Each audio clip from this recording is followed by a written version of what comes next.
I'd love to get on the Bankless podcast at some point. I know once we get the games a little bit closer to being live, maybe could go on there and play some rounds with them. Oh yeah. But yes, Gotchi Guardians, what do you guys think? We are one day into the playtest, officially 24 hours in. What's everyone's thoughts on the game so far? I love like all the little moving pieces that you gotta think about while you're actually like planning for the next wave, and also the giving that little bit of time to set everything up before the next wave comes. It's great. I had this moment when I was playing where I was like, "Oh, I am the tower." Basically, I'm the tower.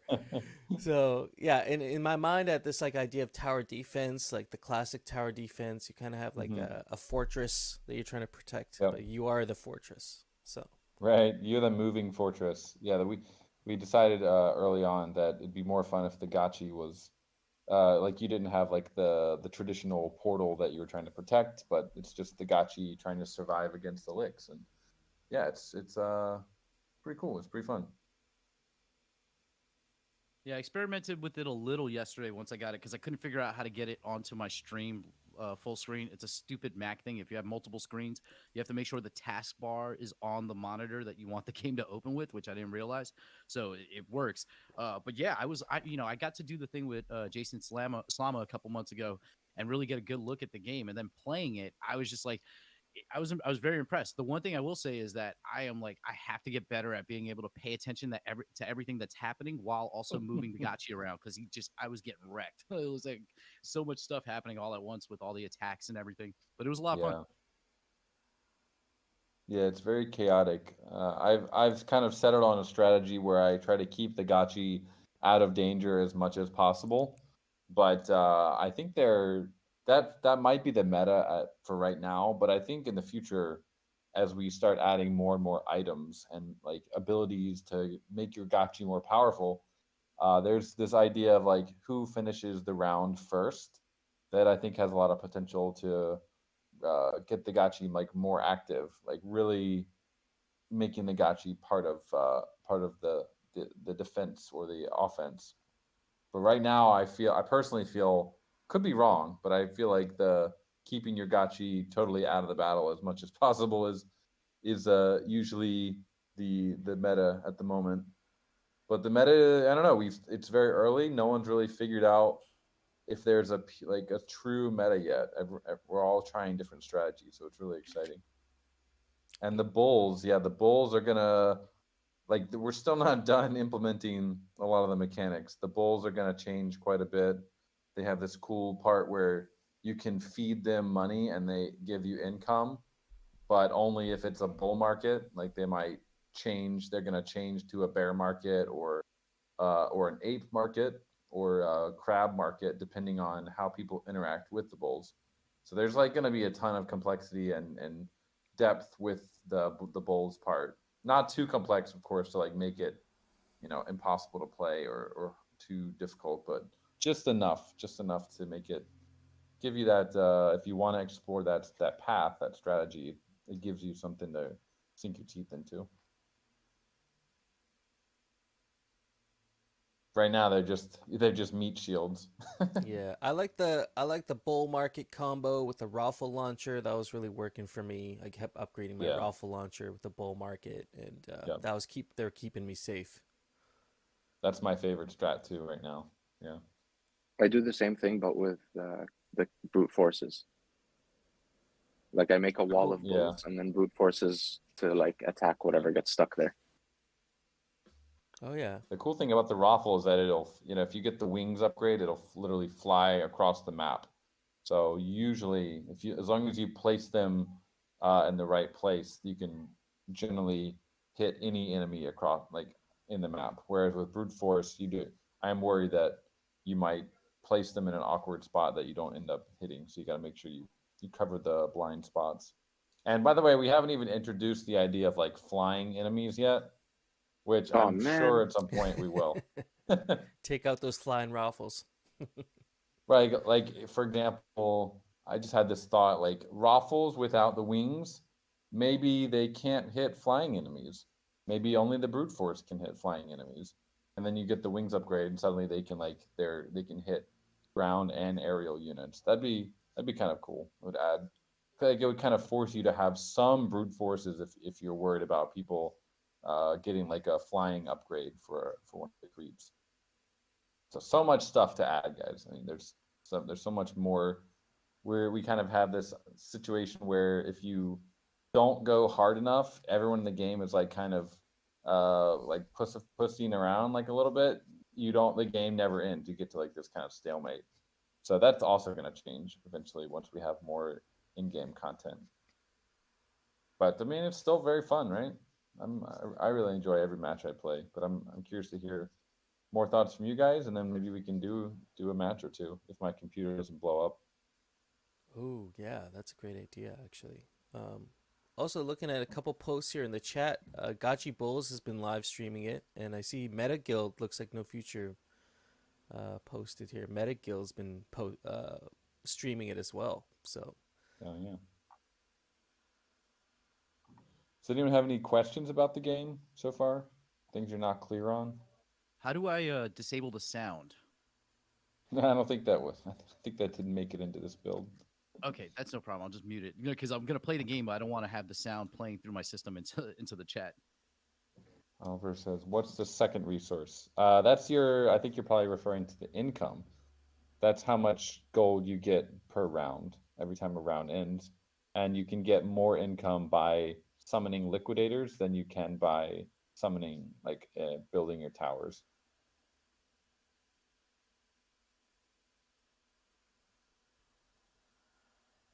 Yeah, that's a lot of people ask that. There's probably a little bit of something we could do to make that a little bit more clear, but eventually you figure it out.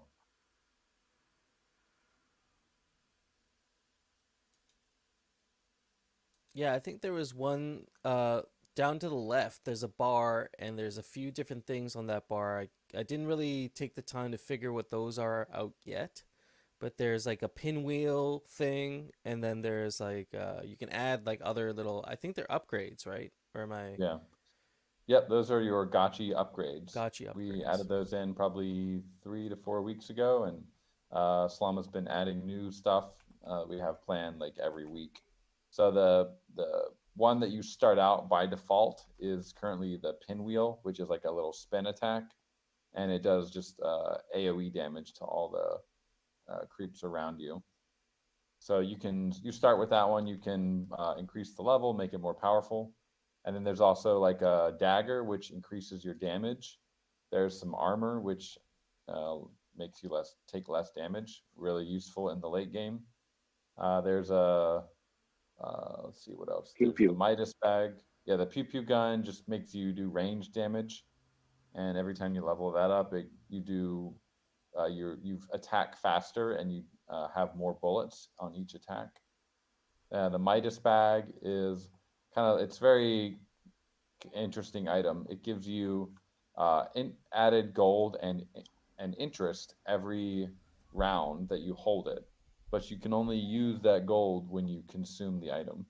So you can kind of stockpile gold for a while, and then you eat your Midas bag, gives you a bunch of gold, and then you can do some crazy shit with it. Was there any? I think that's all of them. There'll be more as well. We're just getting started on the items.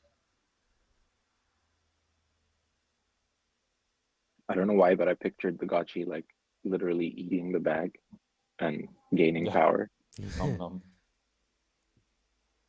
There's Slama. I know he's working a little bit of alpha. He's working on with the 3D gotchi, we're working on an animation where it gets like really scary, like it gets big and it's scary, and I think that's gonna be like kind of a howl type of mechanic where the liquidators flee from you. That'll be an active ability. All of those I mentioned are passives, except for the spin attack. That's an active. Those liquidators that shoot gas at me always get me, man. I can't when they come at you in waves, like it's fun guy. Yeah. Yeah, they break off too. Like if you kill it, it breaks into 2 pieces. That's like an upgraded level, or yeah?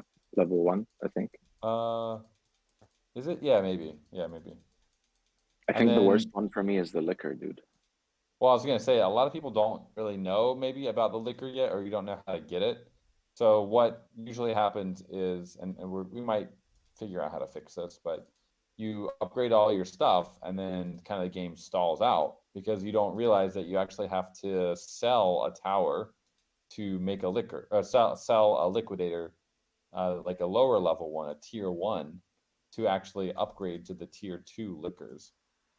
So if you don't sell one of your existing liquidators that you've built and you don't have any slots left, you can't upgrade to the tier 2 liquors. That'll probably get fixed in a future build, that you don't, so you don't have to like sell it. It's kind of annoying. But yeah, make sure you get those liquors as quickly as you can, because that really boosts your income a lot. You get 500 gold every time to your income when you summon a liquor. Yeah, Is but make sure you're geared up Yeah, hard because they hurt, dude. and they will stun you. Their base ability is a stun attack, and then there's an upgrade for 5,000 gold that makes them actually attack towers, and that can kind of screw you over pretty hard. Oh, so My only defense for them right now is to, like, I have the center part of the map. I'll build 3 brute forces, fully upgrade them, and that's my Yeah, kill box. And I get stunned in the kill box. And if I get stunned outside the kill box, I'm screwed basically. yeah, so that's another interesting aspect of this game is you can adjust like how strong you want your enemies to be to create more income. Like you can go right to yeah, that exactly. summoning portal, which I think is kind of unique, right, for a game. I personally have never played a game where you can like choose how strong your enemies are. You know, Yeah, yeah. A lot of the TDs that this was kind of inspired by allow you to send enemies send like creeps at your enemies, and then they send creeps at you. But it might not be the first tower defense ever to do this, but it's definitely quite unique in that the enemies that you summon, you also have to fight. yeah, really interesting. I'm kind of playing a little bit right now, getting the hang of it. I'm playing as well. Do you know how do you change your name in game? It's already too late for me to do that now, but if I wanted to, how would I change the name? I think you probably have to do that in the lobby. The I first don't, screen, I think, yeah. yeah.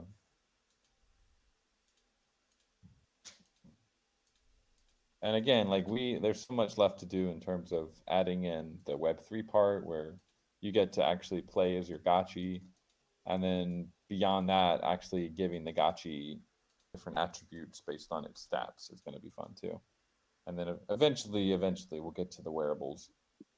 But just having the Gotchi in there is going to be so cool. I want to play as my Gotchi. Yeah, me too. How are the 3D gotchis coming along? I guess we'll have to have 3D gotchis, right, if we're gonna want to have our gotchis Yep. in this experience. Pretty good. I mean, there's so many wearables, so many wearables. The last one I saw, I'll drop a little alpha in here. They were finishing up this guy. They've kind of prioritized a certain group of them, the ones that are going to be used in Spirit Force Arena and Gotchi Guardians as Mm. kind of these prototype or archetype kind of characters. But this is the latest I've seen of a Link Marine. This is like modeled out. Everything is modeled here, I think. So this would be real. That looks dope. Yeah, I look like at the the glass. detail on the badges. Yeah. So I mean, we were really trying to have everything done by end of year. I think we're gonna miss that deadline by a little bit because there's just been, with working with artists and we got Zbot helping, and just there's so many pieces. We have to give them a lot of context about who these characters are. Sometimes we go back and forth for a little bit on to make sure that everything is like pixel perfect. So the eyes, I believe, have just been completed, and they're also working on the animation sets for each Gotchi too. So we're already using some of those in Gachi Guardians, but there's going to be a ton more animations for each game. But yeah, we're hoping by ETH Denver next year we'll have all of the Gachi wearables done. That's the goal. Nice. Yeah, that link fabric, man, is looking good. That Yeah. set's looking nice, crispy. It's definitely gonna be like it's just a next level kind of experience, like walking around with your gachi in 3D, in a lot of these games, and eventually the gachiverse. So Yes, sir. I've just made a room. If you guys are finishing that game, made a room here. Feel free to jump in. We'll do a round here.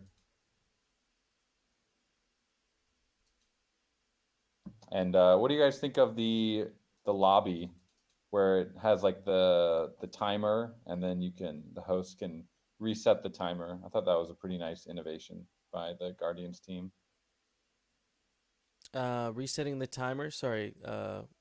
Yeah, if you're the host and there's like not enough people in the room, you can reset the timer, and because by default it's 1 minute.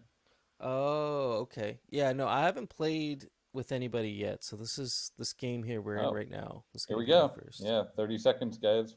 Jumping into our first game here. We got Hefe, Maxi Crouton, Ali Spoon, Juan Nagachi, Gravy, and Thrax. No future? You in a game still? Yeah, I'm still in the game. My gachi is like I think I boosted the enemies too much, but I'm getting my butt kicked. How do I change my name? Is that the first screen? Yeah, probably.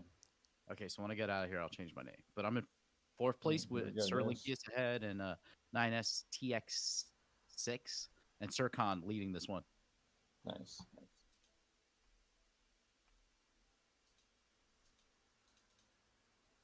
Here we go. Yes, sir.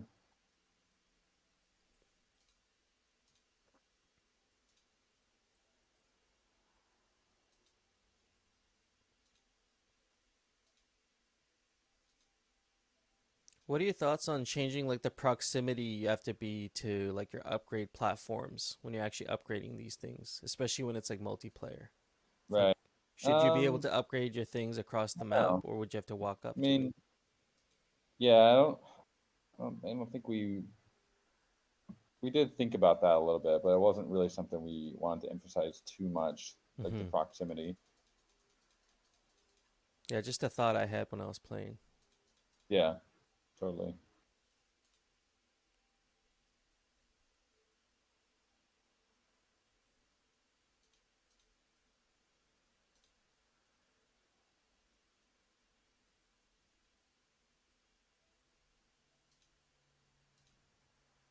Let's get the bull market, get some raffle towers going.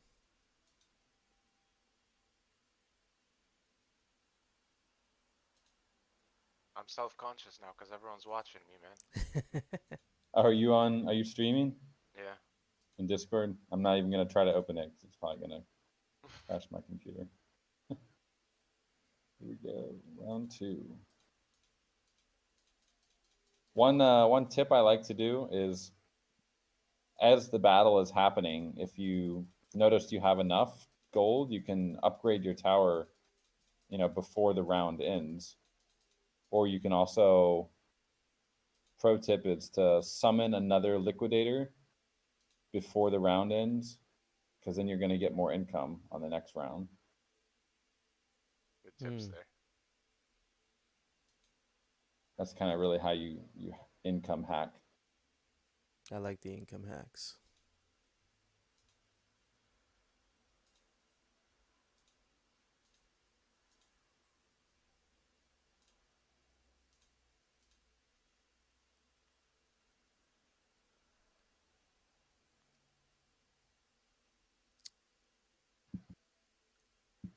The bull market says set rally point. Units spawned by this tower will move to the rally point.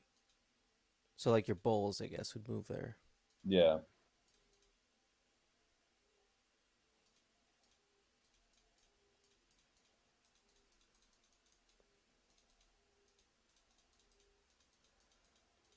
Who did like all the music and sound effects for this? It's nice chill vibe. We have an artist, music artist that we work with. I think this was like one of the first or second draft he did. He crushed it. Yeah, it's pretty great actually. Yeah.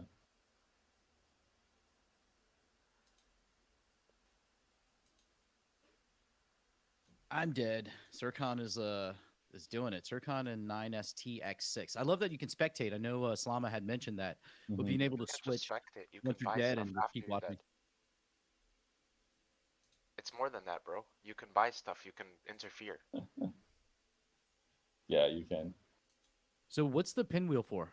Deals damage around your Aavegotchi. That's an Oh, active okay. attack. If you Okay, click I don't it, wanna it'll use it. it'll or push 1, I think it is.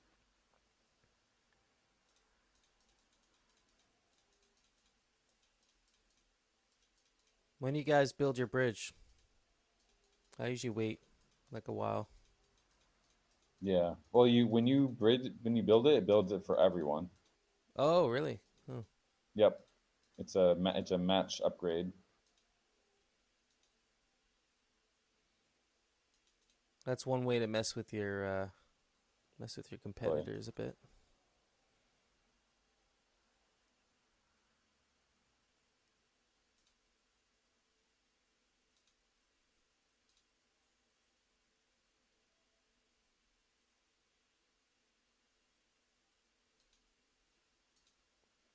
Yeah, just watching this final matchup between the last two in my game, and the waves of attackers are crazy at this point. But you also see Yeah. all these godlike raffles flying around, so that's pretty cool.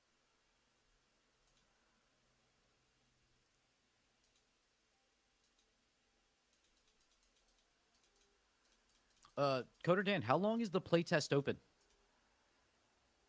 Just 72 hours. Will it be reopened while we're at Art Basel? I don't know. We might have a new build by then. Oh, okay, dope. That's This cool. playtest Yeah. is really just for this kind of specific build. So yeah, we might have a new one by then.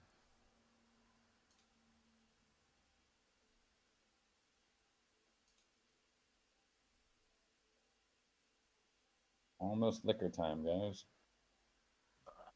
Ooh. I'm not ready for liquors. There's no way. Never are.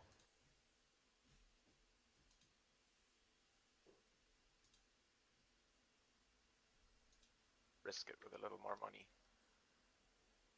Do a few upgrades here and there. I'm playing poorly, guys. This is not a good representation. As you are watching.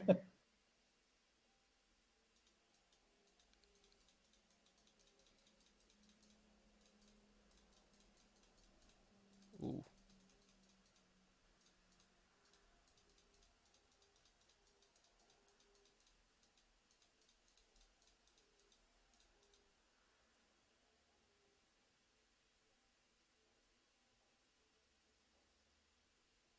It's just amazing to watch. Like right now, I think this 9STX6, the number of like godlike raffles flying around and all the enemies is like it's intense visually. So like generally like with the if like these two people are playing, basically we have to see whose health bar drops first. How long do these games go for? Like these kind of matches? Uh, if I don't think we've ever had a game that hasn't been able to finish eventually. But I think average we've seen like 15 to 20 minutes per game. But again, we're kind of lacking in-game content right now. We only have one tier 2 tower. There's going to be 2 more, and there's also going to be tier 3 towers. Already liquors on here? What is happening? Whoa. Dude. Yeah, that liquor came out of nowhere.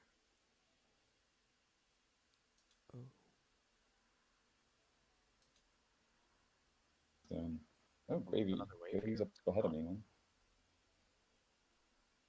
Can't have that.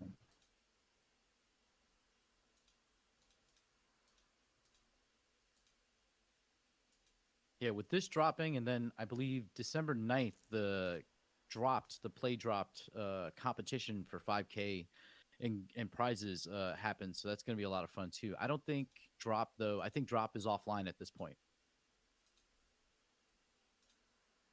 Is it? It's offline right now? Well, when I went to, because I had Oliver Spoon come on to the Polygon Hangout on Thursday, and he kind of gave a rundown of the game and the competition that's coming up. And I tried to play Mhm. it. I didn't tell him this, but I tried to play it live while I was streaming, and it was telling me that the server was offline, or like, oh, the game's not open right now, kind of thing. You might have just caught them in an upgrade. Oh, I went to the demo.gotchi crawler. I thought okay, so yeah, I'm on the wrong. Can someone drop the link to the correct game so I can change my bookmark?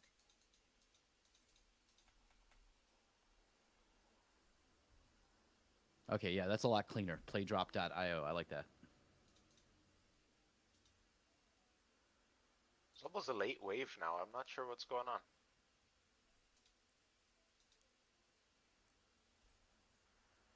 Is it my bull that's blocking them in this little cubby? I'm not paying attention.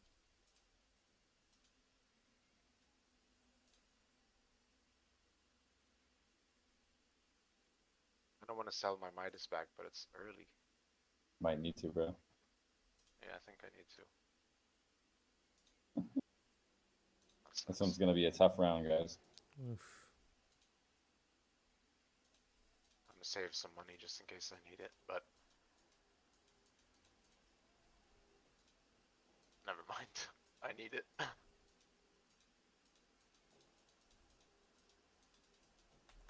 Run, dude. Oh. Caught in the Not in the kill crossfire. box. We don't take any friendly fire from our own like structures, right? Like that's not a thing. Yeah. There's a turret firing at you. I don't even have $25 to re-roll the shop right now.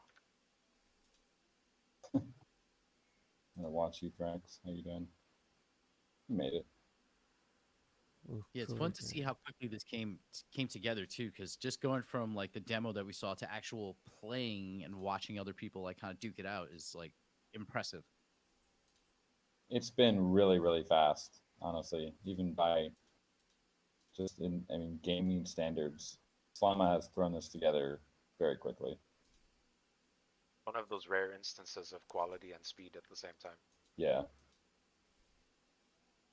And it's not for nothing, man. They like spend. They work late. They work hard. They do.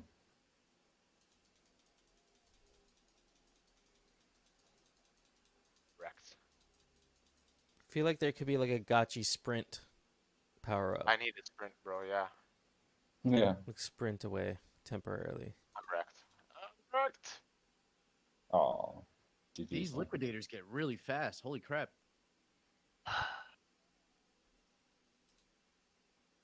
Get some more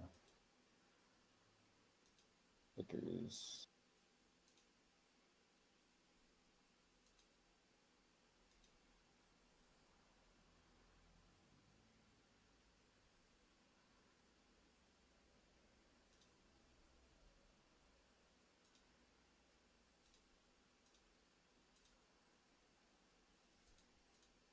Let's go. Ooh, here they come.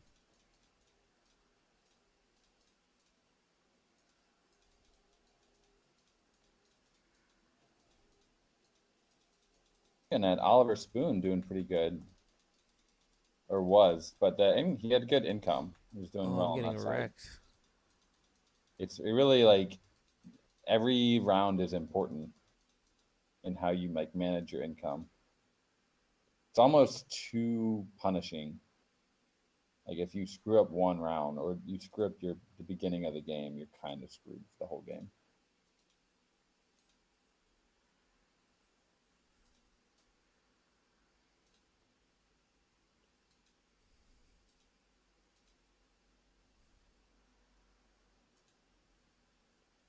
I activated the bridge, guys. Oh, nice. The bridge has Here we been go. activated. Now I don't know if this is gonna help me. This is going or to be a hurt me. nasty round. I I don't know if you guys know what's Oh, going on right now, but I'm selling all my towers and buying further goods. jeez. Ah, I'm done. GG. Yay. Yeah, sorry guys, you wrecked. Here's my bridge activation.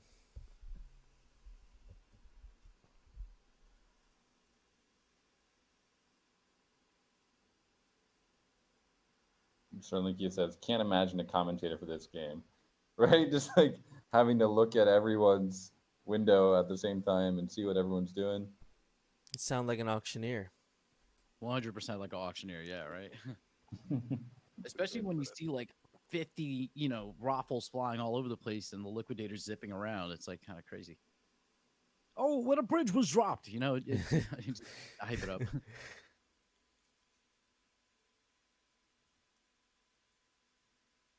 Hardcore says, please separate the gotcha controls from the build controls. Yeah, I kind of agree with that. I always end up clicking on a tower or something, and it Running sometimes across. my gotcha will move. Yeah, it's kind of annoying. Yeah. I thought that was just because my Mac is kind of laggy, but I guess you guys do it too.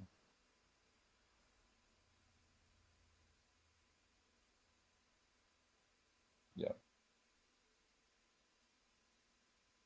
Well, cool. That was fun. I don't know if we want to do, if we want to talk about anything else, non-Gotcha Guardians. I'm sure there's a lot. Any other games you guys want to drop any news? I know we have something with Play Dropped coming up very soon. I don't know if Oliver Spoon, if you guys have any announcement for that yet. Yeah, come on up. He actually reached out to me earlier. So, yeah, if you'd like to come on up and talk about that, you're more than welcome to.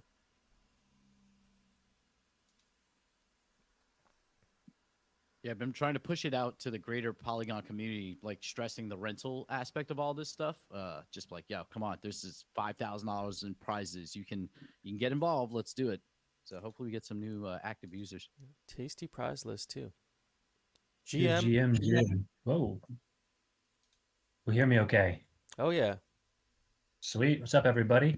That was a great game we just played. Hey, I Yeah. see Coder Dem, man. You got the strategy. Like you stack up the income hard and heavy in the Mhm. beginning. I think that's the way to go, and then you just like accelerate faster than everyone else. It seems like. My meta right now is selling the pinwheel attack at the beginning of the game. Might not be like that forever, but I feel like that's what it is right now. I'll give that away. You sell that, huh? I didn't even know that was an option, man. He knows all the tips and tricks, man. We got to keep an eye. Like, I learned a How do couple we things sell just in-game now. options so that we can Yeah, the way to sell it, you got to open the shop and then long click it, and it'll sell it. Uh-huh. I had a bug with the Midas bag. I couldn't use it. I kept click, and it wouldn't ever actually execute. You probably got to open the shop. I think there is. Maybe it's a bug. I don't know if it's a feature or a bug, but you got to open the feature, I shop think it's on first. purpose, but And then sell it. I see. Yeah. I was trying to use it like an ability to cash in. Anyway, well, cool. I just wanted to jump on, guys. Yeah, we announced our competition kicking off next Saturday with the Hangout. It's our main event for the demo, the culmination of everything coming together. We got some sweet prizes to give out. The top prizes are these 550 BRS gotchis. Yes, it's going to be super exciting. I'm reaching out to some other communities. Hope to bring in some people that are outside of the gotcha gang and have some good competition. Here, I'll share the link with you now. This has everything you need to know. If you give that some love, some retweets, and some comments and all that good stuff, I appreciate that. Yeah, happy to answer any questions or speak about anything about the tournament, or not tournament, but competition that you may have here online for a few minutes. I'm just kind of curious, just like a high level, this might have been mentioned already, but a high level kind of overview of how the prizes are going to be distributed and maybe what some of these prizes are. Yeah, absolutely. The top prize. So we're doing it per wallet, per gotchi. So one gotchi, one prize, and it's distributed to the wallet who's holding the gotchi at the time. So if you actually rent the gotchi, it works out. You'll win, right? It goes to the renter, which is really nice. And first prize here, like trying to talk.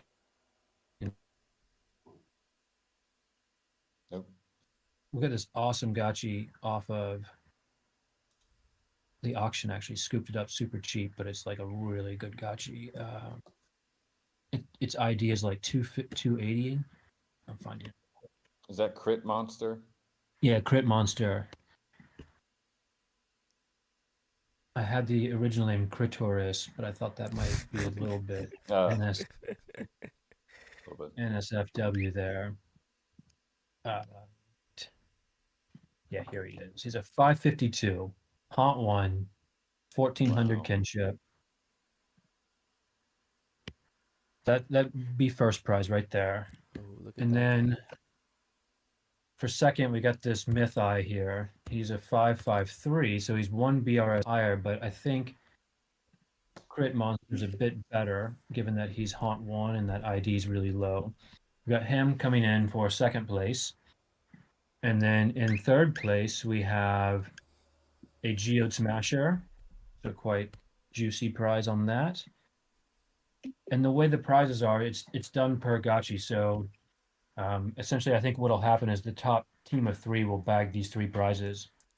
And then we have some other, like just the top duo. So the team of 2 that takes whatever the highest score is for those 2 will bag themselves. We got these 2 here for the top duo. Show him Deep Diver and Old Blue Eyes here, looking mighty seductive with his blue eyes. So that's for top duo. And then the top solo. So it doesn't matter where you rank for the top duo and the top solo. It doesn't matter where you rank on the leaderboard. It just means that you need to be first for duo or solo. Eventually we'll have multiple leaderboards, but this is just how we're going to do it for now. We'll have like different tiers, right? We'll have like a trio leaderboard, we'll have a duo leaderboard, and a solo leaderboard. But for now, it's just all put together.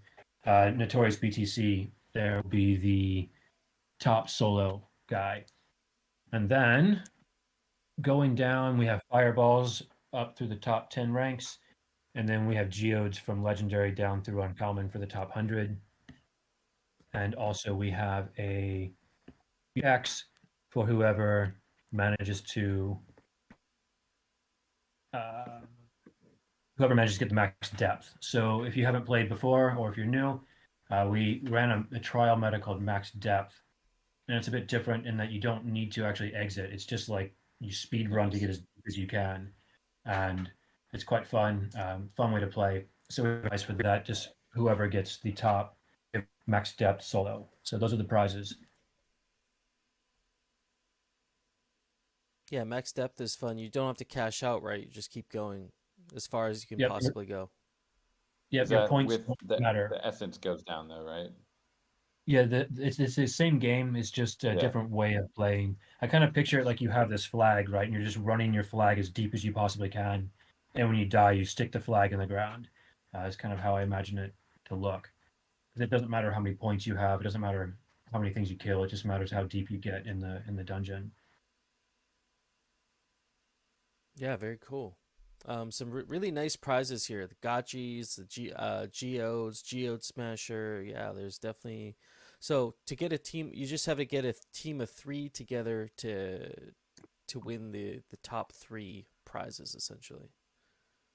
Right. And in the extremely unlikely chance that a duo actually wins the top 2 prizes, we're going to give them the Crit Monster and Big Smash, and then just shift those 2 duo gotchis into the top 10. It's highly unlikely, but it is possible. So that is how that would happen. There's no like top trio score, if you will. It's just assumed that the top 3 will be a trio because it's much easier to play the game as a trio. Awesome. Yeah, of course, there's some of us are legitimately good at this. Yeah, he's been just working to break the game over and over again. It's like a game of cat and mouse. He breaks the game, and I go find ways to patch it to thwart him. But yeah, hopefully we have good turnout. I think gotchis. We opted for gotchis as prizes because it's a great thing for someone who's not in the community. You know, if like a Geode Smasher is great, but it only goes so far if you don't have any other assets in the Gachi gang. So gachis are really really good for someone who might be a renter. You know, they win a gachis is huge, right? Then they become gachi gang.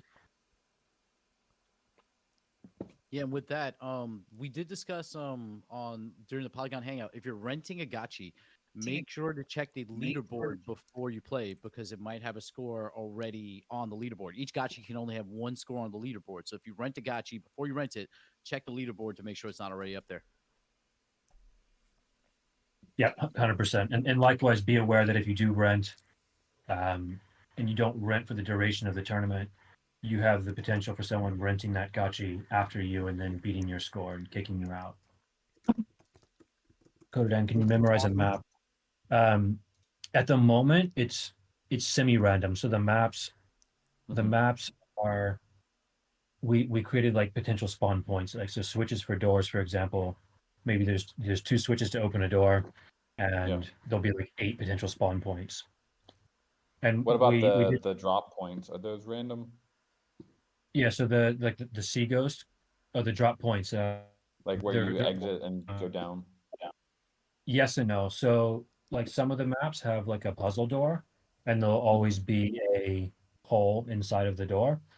But then the geodes themselves, the spawn is random. Because sometimes I'll So break something and I'll discover like a drop point right under like a bush or something. Are those random? yep. So the way it works, we have like I have a Destructibles little infograph here. The holes only drop underneath the geodes, Okay. and then the crafted objects can drop HP AP regen. And I actually need to update that because the sea ghost comes out of that as well. And then the organic plants, the only thing that comes out of organic is the little essence chance Got of it. that. And then there's like kind of like there's a right. So there's different play styles, melee or ranged. But as you see here, different classifications of destructibles take different amounts of hits. So like a geode, the geode smasher takes 1 swing, but to break a geode with a fireball takes 3 hits. But to burn a plant down only takes 1 fireball, or it takes 3 swings with the geode smasher. And that'll play out in more complexity once we have all the weapons. So like the sword will cut a plant in 1, but a geode in 2. So there's like a matrix there of what different weapons to bring for your team to clear things the fastest. So for this specific tournament, it'll be the 2 weapons, right? Either Geode Smasher or Fireball for this run, Yep, right? that's it. Just for the demo, everybody gets a smasher and a fireball. But once we do the alpha phase, we're going to roll out all the weapons, and we're also going to make every hand item have some kind of ability. So signs and ghost coins and things will all have some form of buff or debuff or something that you can use in the game too. If you don't bring a weapon, will you have something to destruct or fight back with? Yep. So it's like the unarmed. We have like an unarmed attack, and the unarmed, it doesn't have a special. It's just like a basic punch. Right. And also the non weapons will use an unarmed attack. So when you sign, it'll spit the punch instead of anything else. But the cool thing is, the plan is we're going to have the spectral wearables, and so spectral wearables are any number of wearables that will drop in a run.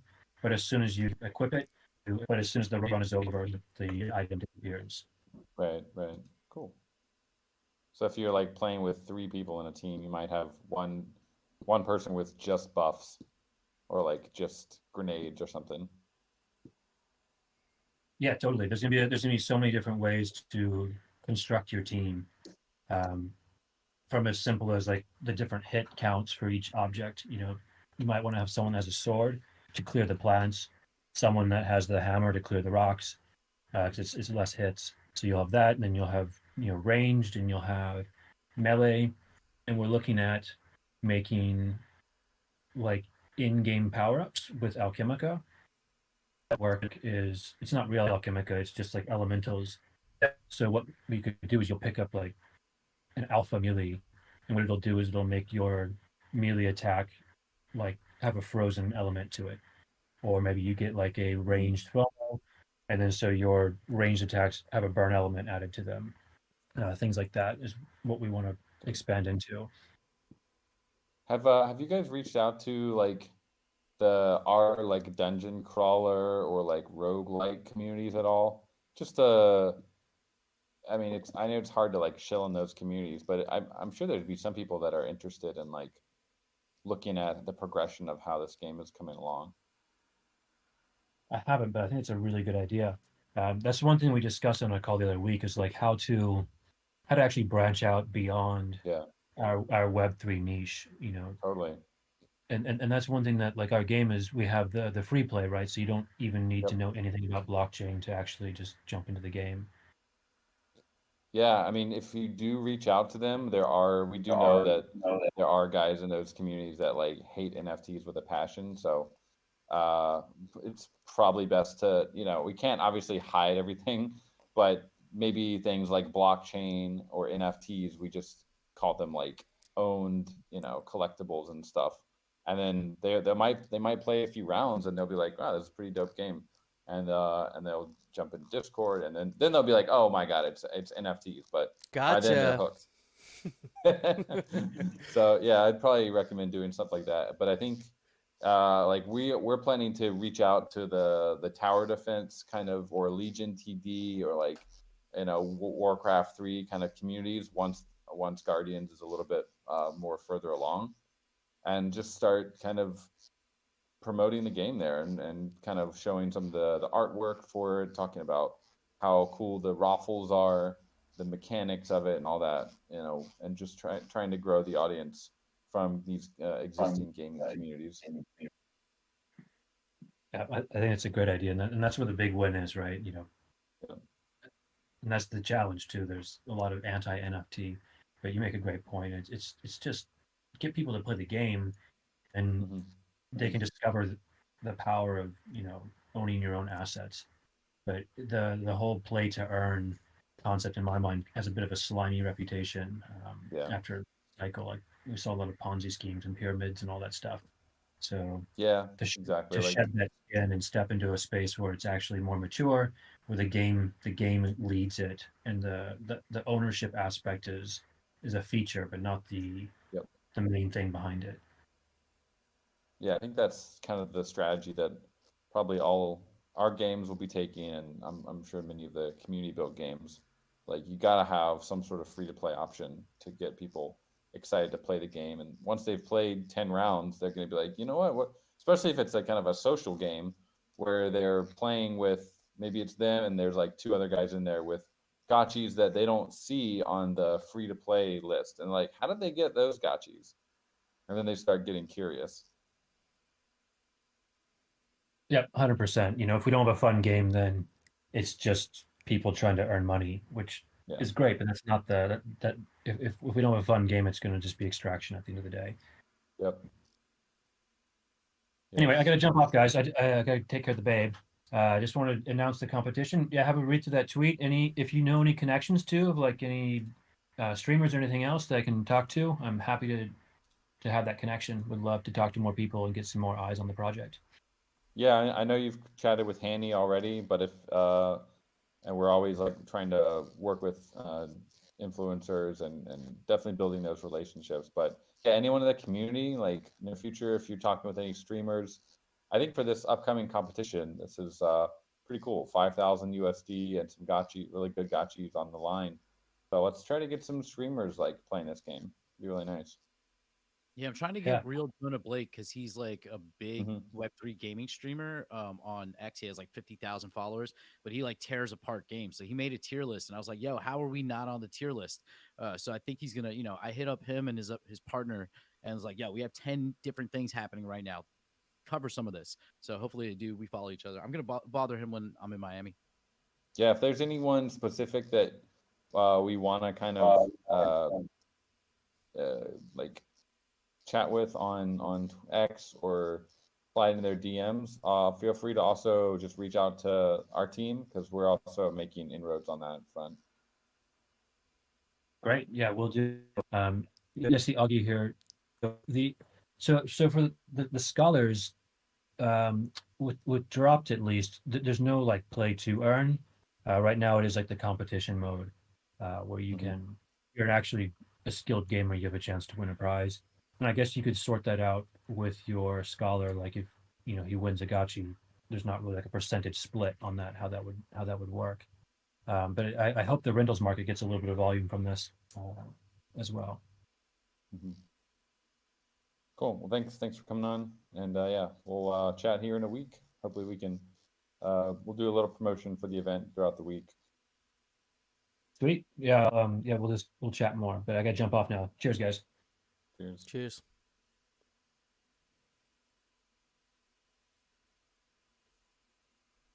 LL. Los up. Loco GM. James, sorry. Oh, we're gonna have audio issues again. Muted. Hello. He's building suspense. Cannot hear you, sir. Maybe try to open on your phone or Yeah, take the pacifier out of your mouth. he's holding it down in Miami right now, fam. I don't know what he's gonna share here, but there's a lot to share. Yeah, I'm really excited for Miami. We're doing some stuff with Cryptoon Goons, but I minted one of their projects yesterday, and I pulled a legendary pull. So I'm gonna get, if I redeem it, a 1-of-1 hand painted canvas by Goons team and D's, plus I think some other artists. So it's like it was just a really cool prize I won. So I'm really looking forward to meeting them in Miami. Lost GM. locals, sir. No. Yeah. Discord, man. I don't know what the issue is. Yeah, these he looked days. muted. I don't know.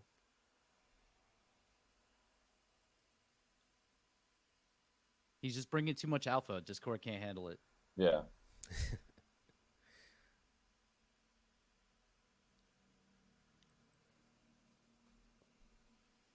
Very quickly, because I know there's 2 props that are currently open for voting. Do those props end before we start the dower? Like, is it that kind of situation? Or is it still ongoing? Oh no. I don't Because I know. usually vote during the dower, so I want to make sure I don't miss voting. It's been a rough week with the voting not working, but Mechagotchi's ends December 14th. Yeah, it doesn't end after this, but Yeah, no, it looks like you got lots of time for all of them. So Yeah, I just like But to go vote vote on regardless, Saturdays and get it all done. Good Yeah. job to Thrax. You made them good making them like 2 weeks. Was that because voting wasn't working, or you just had to it had just like coincidentally, I wanted to do a bit more leeway because I don't have time to like talk to people and campaign as often as I want to. yeah. So I wanted to have some breathing room, especially because the vault was saying basically they weren't gonna vote. Yeah, makes sense. Can y'all hear me now or no? yeah, Yay, you're there we back. are. There we go.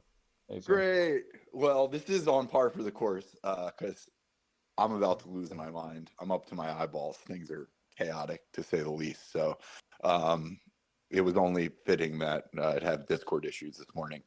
So much going on.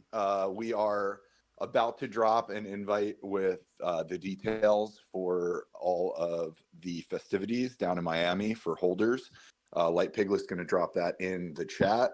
I think we'll see it any second now.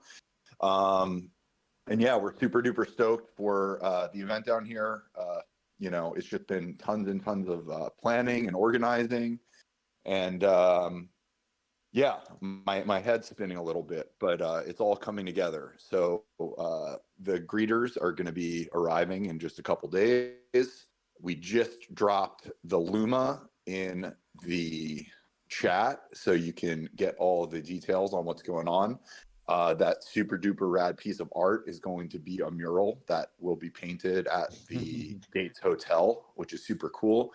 As you can see, Aavegotchi is towering above the rest, looking over, making sure everyone is having a good time, as we do.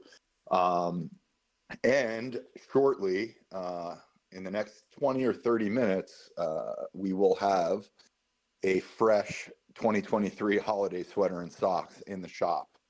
So it is time to get the winter Yes. grip. Yeah, and if you missed Holy shit. last year's sweater, you will have an opportunity to buy both sweaters at a slight discount if you pick them both up today. So even the procrastinators win Holy shit. here. Yeah. And that's about it, guys. I think I have to like go do a bunch of stuff. So I wanted to get this information out. I wanted to stop in and say hi. You know, obviously don't break the bank, but if you can get down here, if you're coming down here, it's going to be a super awesome time. There's so many great communities that are now announcing that they're going to be here. Monaverse is coming down. Just got word from them last night. So yeah, it's going to be a really good time. So hopefully we get to see you, and I'm going to go run around and try to build a prize wheel. All right, stay sane, sir. Absolutely. Love you, Gotcha Gang, and we'll see all of you who make it down here later this week. Hell yeah, vamos. Vamos. Vamos! All right, later, y'all. Peace. He mentioned the mural there. Did you guys actually see a picture of it in the chat here? Yeah, it looks dope. Let me see if I can. Wait, I don't think I saw it in the chat. I let me want see to if make I can sure. repost it. Here, Maybe it didn't show up on my screen. there's the image right there. Oh, there you go. No Oh, feature dude, drop. no. Gotchi's Got it. lording over all. Oh I wait, love well that's okay. That's one of the murals. And then Hang there on. must be. I'll find a picture. I'm sure I have a picture somewhere. There's another mural. There's another mural. Oh, dang. I mean, yeah, he's in this one. This is the Gates Hotel. There's maybe Thraxton, maybe don't show the whole thing, but Are we doing there's corners? definitely a Are we going Miami corners? surprise coming, guys. It's insane. I'll show a corner. Holiday sweaters, the Gotchi Greeters uniform in Miami. This is a weird format. Hang on. The other mural is insane. Like Piglet confirms. So are we It's, talking like a permanent mural, like painted, like on a wall somewhere? It's painted. on It has wall, a it's huge. shelf life of at least 1 month and longer if no one covers it, like paints over it, which they probably won't for a while. We gotta hire a Gotchi Guardian to stand there and be like, "Hey, man, you can't touch that." Is this gonna be at the Sacrilegious. Gates Hotel? This is the one that's at the Gates Hotel. The No, mural? no. I didn't even know that the one with the dive above. I didn't even know that what that was. That's the first time I've seen that one. Yeah, the one I know about is what Thrax is posting right here. Looks like some And this thing Licky's is- Escape vibes going on over Thing there. is freaking huge. How, Thrax? Do you know how big it is? We're talking like I mean, it's very big. large, dude. Very, very. It's the whole side of the building, bro. Dang, 55 55 by feet. 22 feet. Holy shit! Here, you know what? I'll give you I'll give you an idea of the height just by doing this. Where are we at? It's like 2 stories high, right? Yeah.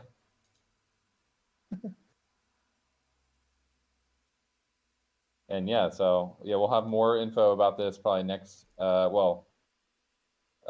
the next week's hangout, we'll have more details, I'm sure, because the event will be mid swing by then. There's a crane involved, and the artist is also super pro.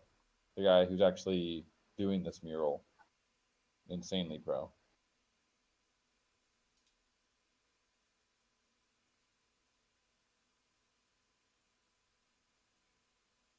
And the cool thing is this is going to have a QR code on it that's going to take people who scan it to lickiesescape.com, which is going to, for now, it's going to redirect to the game center, but eventually Lickies Escape will also have its own website. Yeah, So what a great way to imagine promote it. foot traffic. Yeah. It's unfortunately with a game will actually not be in the App Store because Apple's been extremely slow. but I think the traffic, just so many people be walking by, they're gonna be curious, like, what is this insane thing on the wall here, and how can you not scan the QR code? Yeah, it's not even like a Lost level, how shady much? QR code. It's like, dang, this is Mhm. like attached to this crazy like mural, you know. So How much do we want to share of this mural, sir? Lost local up. It's your baby, so up to you.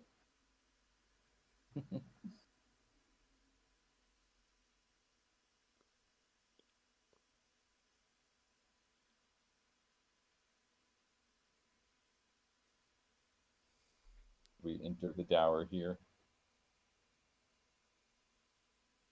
let's see.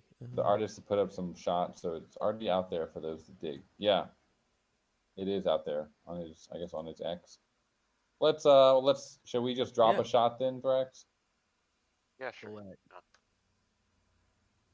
And the game itself, we're also working on getting Lickies into test flight, and we're should have a link for you guys to be able to play as it's going live in Art Basel, the first world, first of 5. We're really trying to get that done in time for Art Basel to make sure that you guys are playing at the same time as people visiting our booth in Art Basel. Holy shit! There it is. Hang on, I'll get a better picture because there's the other. I might as well. I love the work in progress. Hey guys, Jesse here. Hey, sorry. Ew. GM. Licky, very prominent, looking great there. It's so big, dude. I don't know how to. Hang on. And at the top there, you can't really see it, but it's going to say, "Will you help Licky escape?" Yeah, there's a bunch of That's it. blocked out art. It's not like done. The like lined stuff at the top, but it'll all eventually look like this. Like it's gorgeous. I want to just go down to Miami just to see it, man. Oh, I dang, you know. weren't kidding when you said it's a whole side of a building. Like it It's a is. Like big it's a whole building. scene. I bought some Ray-Ban Metas, the streaming and video capture one, so I'm going to be capturing all this and bringing it back for everybody, so don't worry.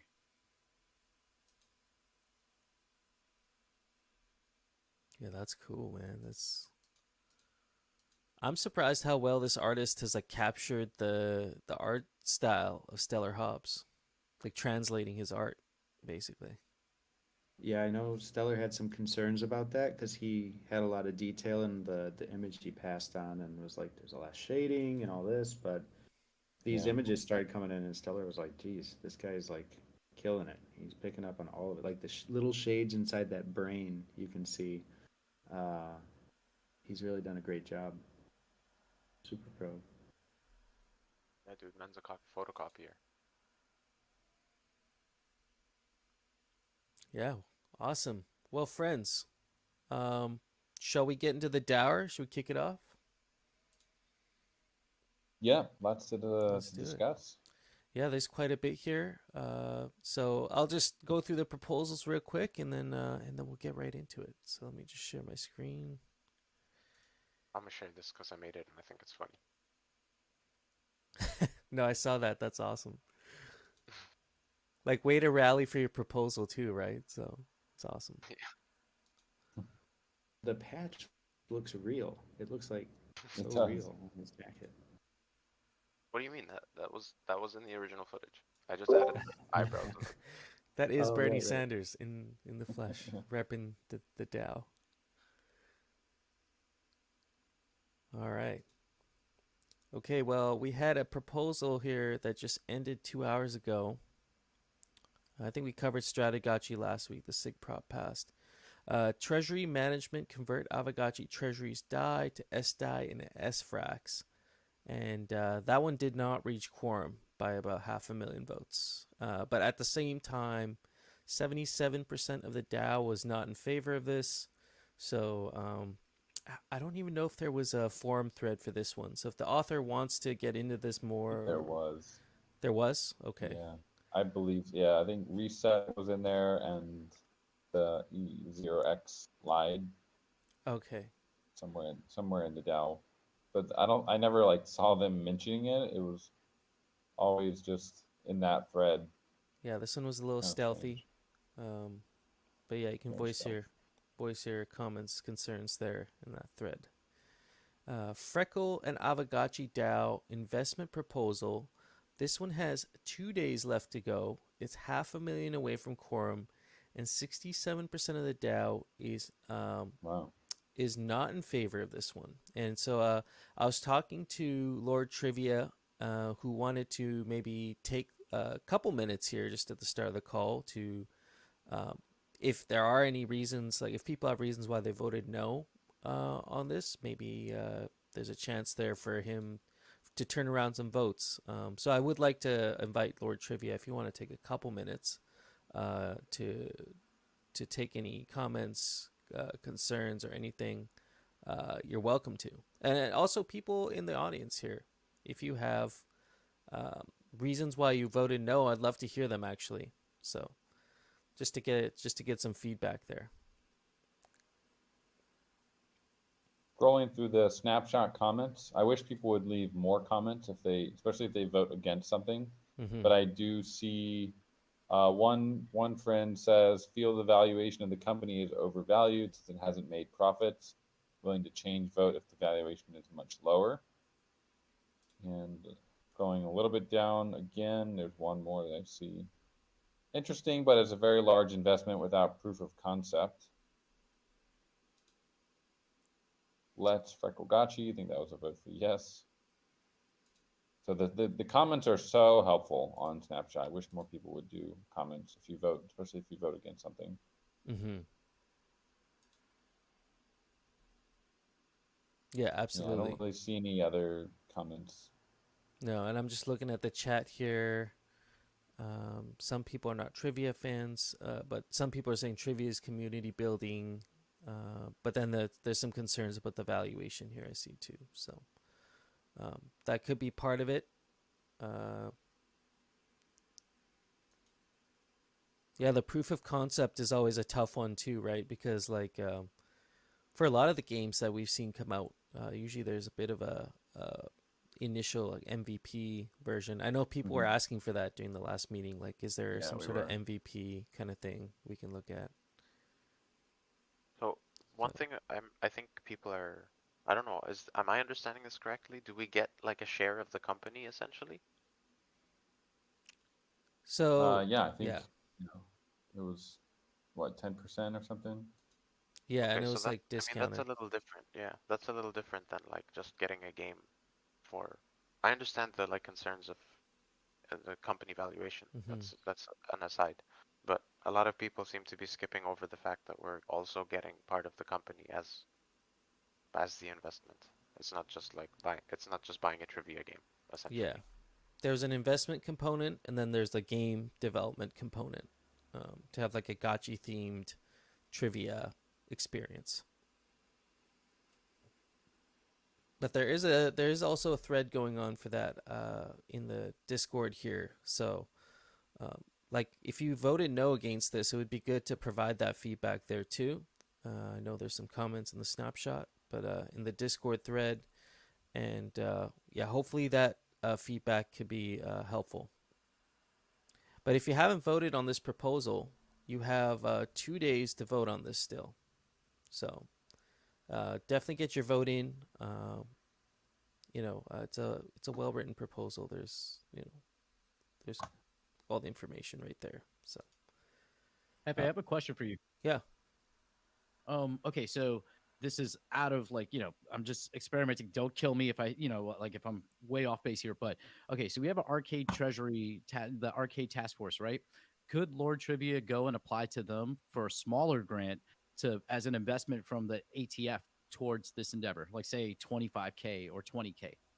Well, the thing with the 100K from the ATF is it's been earmarked for player rewards for games like in our ecosystem. So I don't think any of that's been touched. But there's like a 500 ghost cap, and I believe this was like included in the proposal when the ATF took those funds, is there'd be like a capped amount that they would give out for each request. So Okay, yeah, no, that's fair. I just asked because I figure, player rewards, right? If we make an investment and the investment goes well, player rewards go up. But I also don't understand any of the regulatory or legal stuff. So it was just an idea that popped in my head, and I will No, shut up now. no, it's interesting, and I'll also say there's some things in the works that will probably make it easier in the future, near future, for projects who want to create an MVP version to actually get it out there without actually having to go through the whole DAO process. So that is coming. But yeah, at the moment there isn't really anything like that. All right. Freckle and Aavegotchi. Okay, so that's 2 days. Agap 100. I wish we had like some sort of like soundboard or something, because like this is crazy. Agap 100. We're just finishing off 2023 here. I think earlier in the year we ended off at like Agap 40 something. So like we've passed like 60 Aavegotchi improvement proposals. Like Awesome. maybe we can confirm that, but I know it's like at least over 50 improvement proposals over the whole year, which is like, yeah, we're living up to our name here. Like, dang, we're one of the most active DAOs, I would say, if we can pass that many. Well, not all of them pass. Well, I don't know if all of them pass, but Agap 100, that's amazing. And very fitting because OG Aavegotchi community member Thrax Mekagachis ends in 2 weeks. Looks like we're about just over halfway to quorum, and you have pretty vast support. You have 89% that are in favor of this proposal. So I know your idea with the 2 weeks was interesting. It makes sense given giving a time for people to get on board and stuff, rallying for your proposal and whatnot.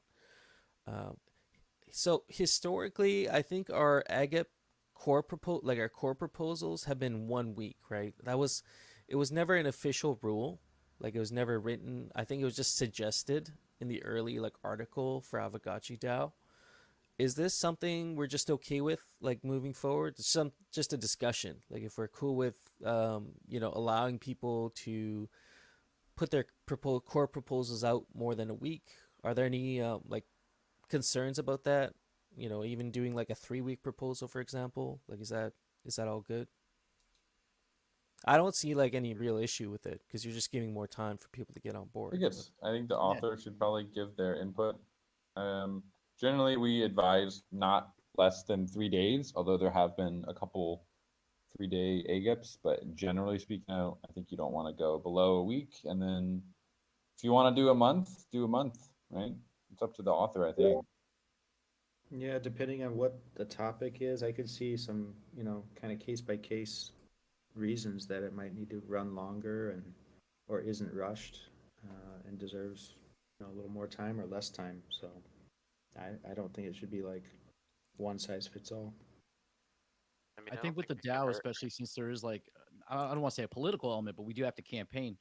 Being able to hit these meetings and talk about it while a vote is active. If you have a 7-day vote, you might get 2 chances at this. But if you go a little longer, you might get 3, maybe even 4 if you like kind of do it the right way.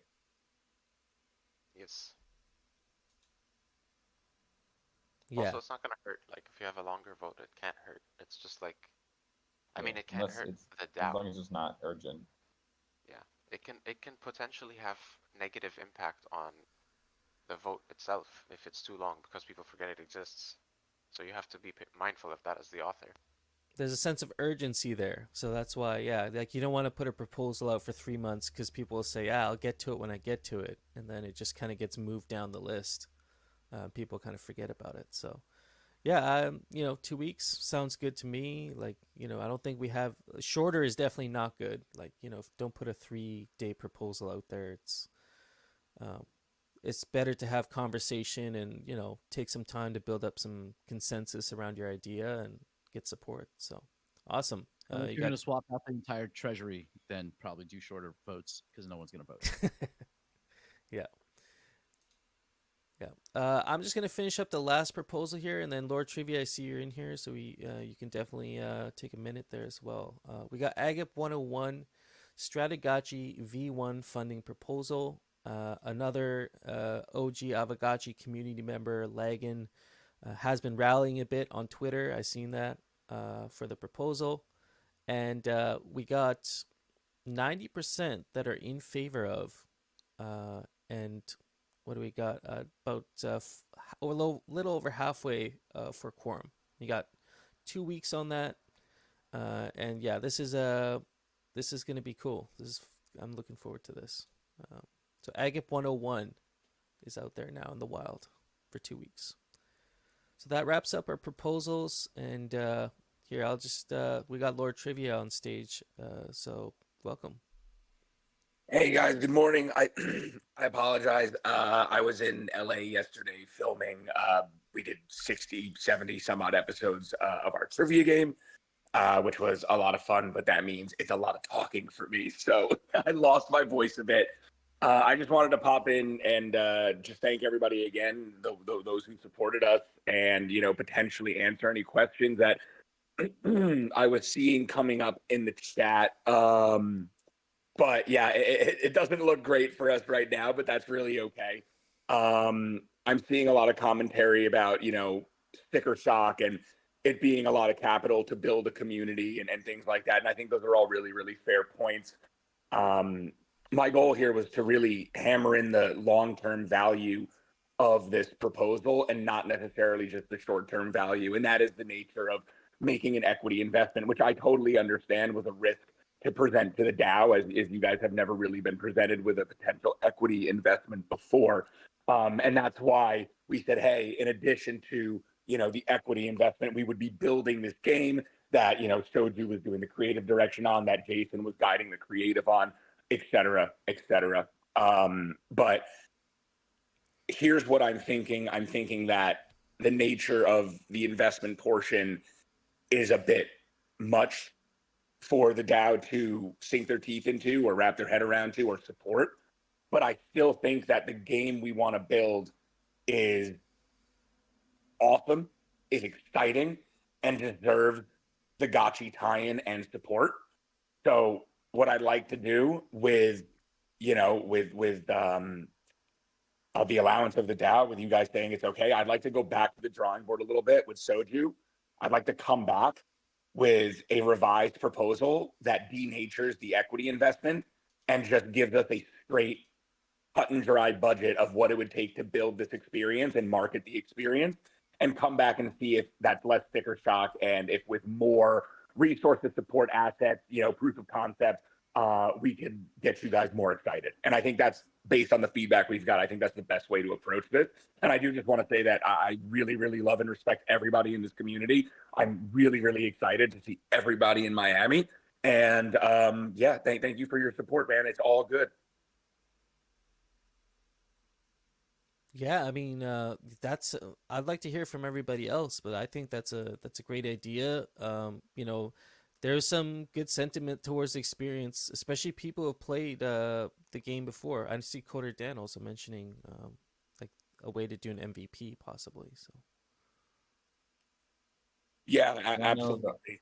I think it's something that we were missing. And after the last DAO call, Dan and a lot of other individuals did mention, we got to see something a little bit more.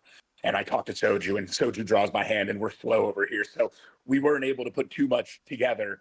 And I think that if we come correct with a larger package, more visuals, and a slightly lesser budget, we'd probably have a better shot here. But if y'all haven't played our trivia, if you haven't gone and experienced what we have to date, just to give you a little context on Freckle as a company, we started in May of 2021. May of 2022, and partnered with Disney directly for our first launch event, which saw thousands of people come and play a Star Wars trivia game. From there, we launched Daily Trivia, and since then, we've released a new episode of Daily Trivia that's 5 to 7 minutes long on our own platform for about 400 episodes for the last 2 years straight, and we have not missed distributing an episode in the last 2 years, Monday through Friday. That's insane. Yeah, it's a lot of content. We're probably the most consistent content creators in the space that are offering so much value to our holders and to non-holders and to the world entirely for free. And because of that model, we're able to attract a lot of players from all over the world. And because of that, we're able to charge our advertisers on a CPM model based on those ads. That's the Freckle business model. It is one that has existed for the last 10 years. We have kind of flipped it a little bit to help in the Web3 regard, and it is infinitely scalable. And that's what's most exciting about this model is if we create new, fun, amazing experiences like Gotchi Guest, it's only going to broaden the total addressable market and eventually bring in more players, which raises our cost per minute with advertisers, and it just scales. So if we're making $1,000 an ad right now with 10,000 players, with 100,000 players, it's 10,000 ad. With 1 million players, it's 100,000 an ad. And that's how all of these OTT streamers operate. And that was the model, because I do think people were not sure how Freckles existed until this point. But yes, we do make money over here. And we give a lot of stuff away as well. But I hope that's some helpful context. And all we're looking to do is build new experiences with amazing people who we love and support in the space. Do you guys leverage media like YouTube or TikTok at all, or is it all kind of on your platform? So everything in terms of like the playable format is on the platform. I'm sure you've played a game or two, like, because it's all interactive. But we have, and honestly, we have, with the mindset of we want Gotchi Guest to be more mainstream or approach mainstream, we've been building up our social channels elsewhere. I personally have a good Instagram, but Freckle never had a good one. But now we've put some faceless AI channels together that spit out trivia facts, and that's getting a lot of traction. So we've been building a little marketing roadmap in the background with the mindset of we're going to have this really, really awesome, like, you know, omni-love, ubiquitous game that we can market. So we wanted to have like a plan in place. So we've been putting that together. But as far as our trivia game itself, the format is native to our platform. And again, you can play it on any device, any browser, in pretty much every country. Seems almost like if you guys could figure out a way to repackage your content that you're creating every day into some sort of like TikTok or YouTube Shorts format, like that could explode your growth if done well. Like once the trivia is over, maybe it gets repackaged and you put it on other social media channels.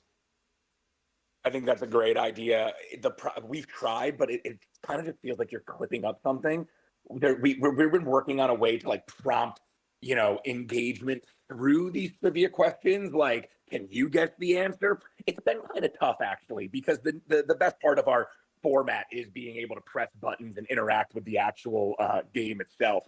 Trying to like rebottle that and capture it in social media has honestly presented its challenges. Yeah. It'd be like Blue's Clues. Fun story. I auditioned for Blue's Clues when I was a little kid, and I cried and I cried and I cried, and they kicked me out of the studio. Just a fun story. But anyway, guys, I really appreciate it. I see a lot of love and support in the chat. You guys are like, you know, this is why we do this. And, you know, this is not the end for Gotchi Guest. I can assure you, it's probably just the beginning. This was a very helpful, if nothing else, experiment to see what the DAO wants and what your preferences are and what the DAO needs to succeed in the eyes of the holders. And your guys' voice matters. That's why this vote matters. So I really appreciate it. I'm treating it as a learning experience. And once again, love you all and can't wait to see whoever's in Miami. Come find me. Likewise, brother. That's awesome. Thank you for sharing that. And yeah, we're looking forward to this, man. We're looking forward to seeing what you're gonna cook up here. And yeah, we're gonna stay tuned for that. All right, friends. So we've wrapped a couple things up here. I'd like to give the stage to yourself there, Coder Dan. And I know you got some things in the works here as well. Yeah. So we'll start with the one that Golden Cross is here, and yeah, we've been we're working on a lot of things in the background, and this opportunity or this kind of idea has finally percolated to the surface. So basically, Golden Cross, do you want to start, or should I just explain kind of the TLDR of what we're going to be talking about here? Yeah, go for it. So we have a liquidity partner that we've been working with for about a year, maybe longer. Very qualified, very high ranking in the industry, great reputation among many crypto projects. And basically, we just think it's a good time to go to the DAO and see if there's any interest to allocate some of the DAO's Ghost towards continued liquidity provision on DEXs, but mainly SEXs as well. So like Binance, Coinbase, Kraken. I think there's one more, but those are the main ones. This partner is already doing that to some extent. We feel like with the new year coming, maybe it's a good time to see if there's any appetite for increasing the liquidity provision that this partner is already doing. To be clear, we've been working with them since, just over a year, Q4 2022. And I think they've done a good job. At that time, I think there was kind of a push came to shove. We were in the middle of bear market things, right? And I think, let's see, if we rewind to that time, the curve was in discussions for closing down, hadn't happened yet, and we knew there'd be needs for liquidity. So yeah, Pixelcraft kind of took some initiative and went out on a limb to work with this team on high recommendation. And it's been super smooth. They're supporting liquidity across multiple exchanges right now. And it could be better, though. It was a rather small deal, relatively speaking. I don't think we should give exact numbers, maybe, but we could just say, between $250,000 to $500,000 in a loan, somewhere in the middle of that. And we did that with no regrets. Amazing communication. They've done a great job. So it just kind of makes sense to all right, it's worked. We put our toe in the water, and maybe this is something that makes more sense because we got a report from them recently on where we are now, and I asked them to prepare this report to see what could be improved if there was another injection, another loan. And for example, on one of the major exchanges, it's if you were to do a $3,500 buy order of Ghost, there'd be about 2% slippage right now, and most of that's considered okay, that's not terrible. There's other exchanges where Ghost is listed. There's a lot of exchanges where it's listed and you can't even really interact with it. It's kind of worthless. It's shocking they haven't delisted, honestly, because you can't do a $3,500 buy order. It just isn't out there. So there's some exchanges I think we could improve on and actually get functional again. And as we head into hopefully a new bull market and just all the product and Gotchi chain coming, it would be nice if all these exchanges that have already listed us were actually functional. So I think that's the main breadth of the idea behind it. And they've signaled that they've worked with DAOs directly in the past, and they're open to working with you guys. So yeah, what kind of got us thinking about this was there's a lot of discussion in the DAO about using some budget for potentially diversifying the treasury a little bit into something like ETH or BTC, and just we got thinking maybe the DAO would be interested in doing this as well and adding to kind of some of the liquidity on some of the centralized exchanges. Not to say that these guys can also support DEXs, QuickSwap, Uniswap, especially Uniswap v3. They're capable of supporting all that, and they do support that. But the opportunity is more for directing their liquidity towards some of this more centralized exchanges, where there's tons of traders there, but we don't always have great liquidity. So yeah, we just wanted to raise this as a first temperature check before we go and spend the time. And we're also going to get a full plan from this team. We did ask if they wanted to come on the DAO call and kind of give the pitch or give the TLDR on what this would be, but they respectfully declined just because it's a bit sensitive. So Jesse and I will just be representing them to kind of pitch this to the DAO and see if there's any interest in moving forward with this. They did say if there's interest, they're happy to prepare a deck and some materials to pass on, Yep. and you know, I guess at some point, then if there's a the liquidity committee or any task force that could be tasked to kind of work directly with them, then that would also be a possibility. They're very easy to work with, hop on a Zoom call, that kind of thing. But yeah, it is kind of different because like when it comes to the details, like what was one of the questions you asked, Dan? Like, could we share the exact terms of the loan publicly? And if you do that, then there's counter trading risk, and it sends mixed signals, and so it has to be a little bit opaque for those kind of very practical reasons. We can say what the deal would be. It would probably be a loan.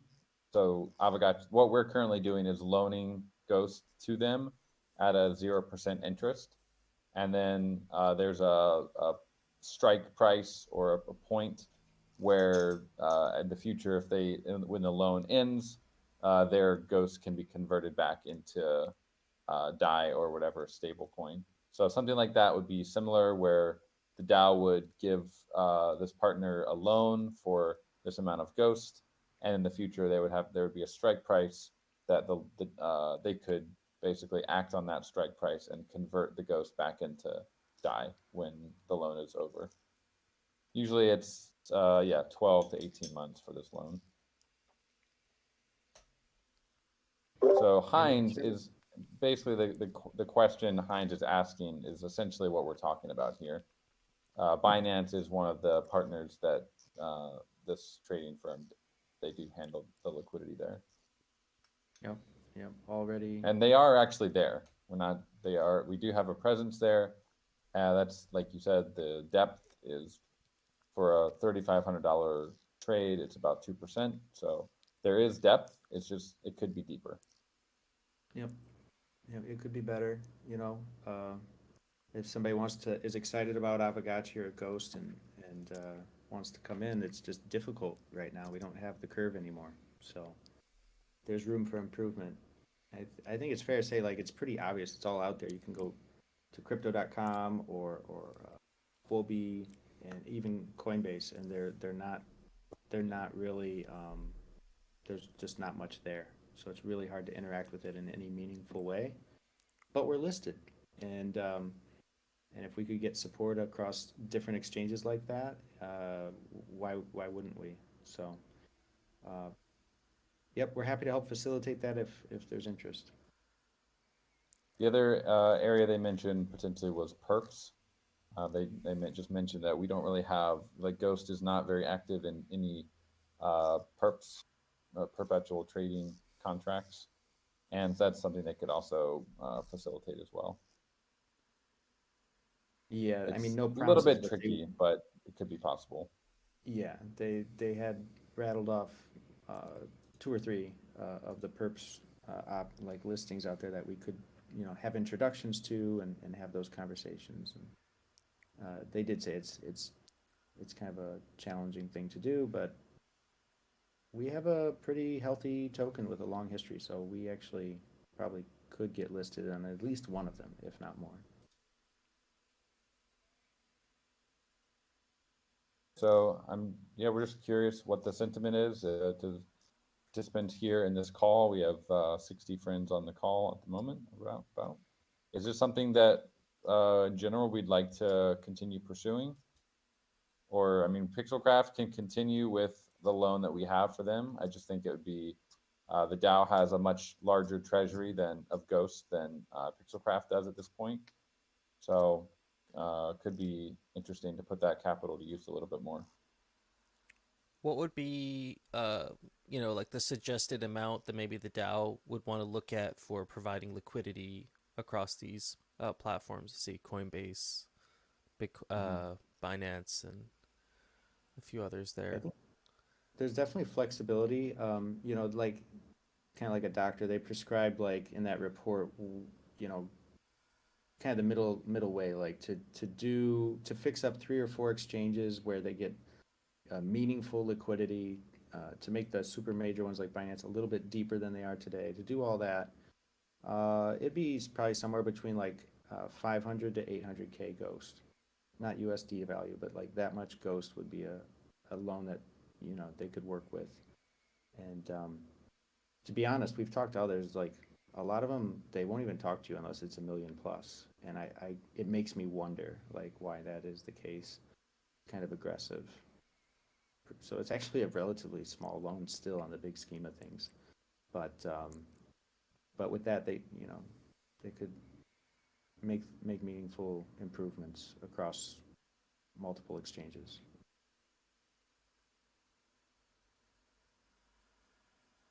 Yeah, that's interesting. Dan, correct me if I'm wrong. I think they said if we wanted to do more on like V3 or with Uniswap, that kind of stuff, that would be probably a separate loan. And this was more focused on Right. just the census. They did recommend that we move some of our DAO liquidity over to Uniswap V3 because they're very active in being able to trade that pair. They're not. I mean, QuickSwap is a great exchange on Polygon, but they did say that Uniswap does consistently more volume than QuickSwap. So they were kind of surprised when we had so much liquidity on QuickSwap. We love our dragons. They did suggest maybe diversify a little bit more into Uniswap on Polygon.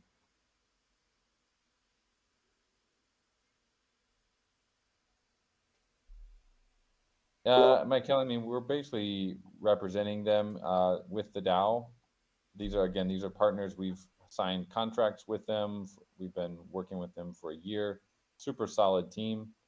And basically, they're not going to, it's just too sensitive for them to actually come on a public Discord call. But we can have them prepare the deck. But generally, what we're saying right now is what will be in the deck. So if you guys have any specific questions about various things, happy to answer those. Are there like specific exchanges that would be targeted for liquidity where it's like really bad right now? Maybe not really bad, but just really hard to buy tokens without getting large amounts of slippage. Yeah, that's the whole point. Mainly, they're going to focus where the majority of the trading is. So just deepening liquidity on Binance, deepening liquidity on Coinbase. And there's a lot of these like these teams that will not trade on Coinbase.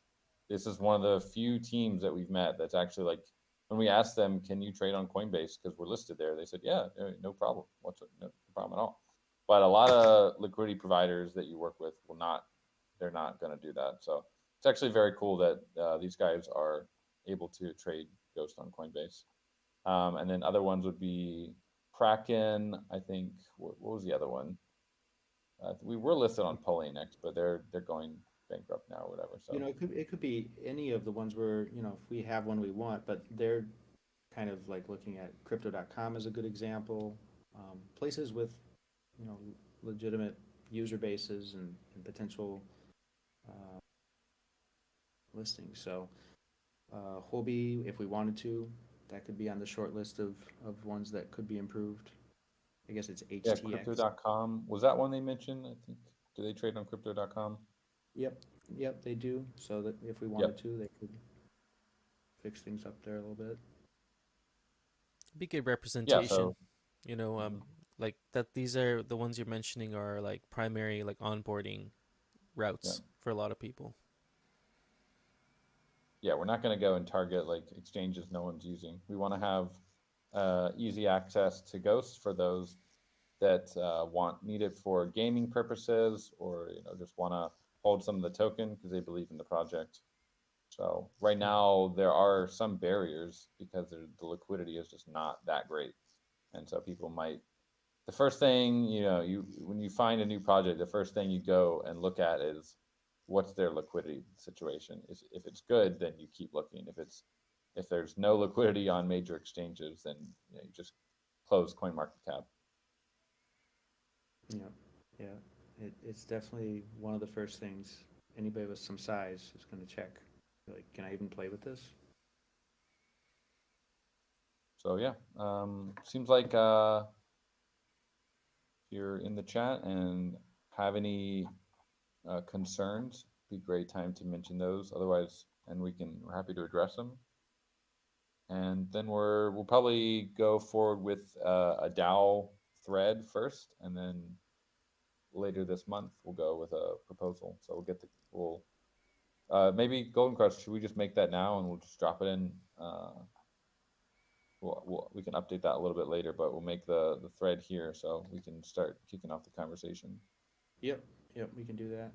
And I see a question is from Al. Yeah, this is so PC has already had contracts, loans with them, and those will expire soon. We either renew or continue on. We actually have two.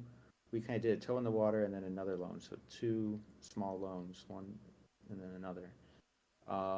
But what we're talking about here is would the DAO like to come in and do it at a bigger scale?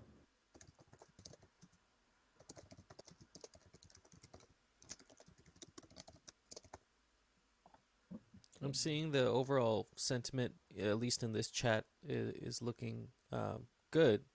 Is there any reason like why, like if anybody thinks a reason why we wouldn't want to do this? Like,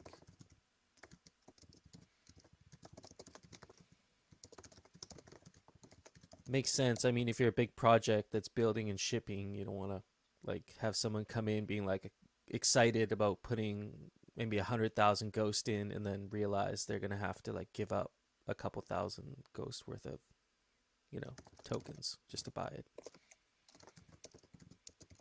And it's a loan, so like if you're not planning to put it to work for something else anytime soon, then it's kind of like, why not benefit? Like we're listed in so many places, and unfortunately, it's just on paper is the way I think about it. So, and I'm just thinking out loud here, but the DAO could also just go in and take some of our DAI and buy that much amount of ghosts, and just we'd be buying ghost at a cheap price and then using that loan. I mean, I don't know. I'm just throwing that out there, but we got plenty of ghost. I think. The ghost is not really active at the moment. It's just kind of sitting there, and it's not like we really want to swap the ghost for something else. So how to put it to work in a way that we can get the ghost back. We're not gonna get any yield off this. Like it's a 0% loan, but that's industry standard. But at least the capital is helping the ecosystem.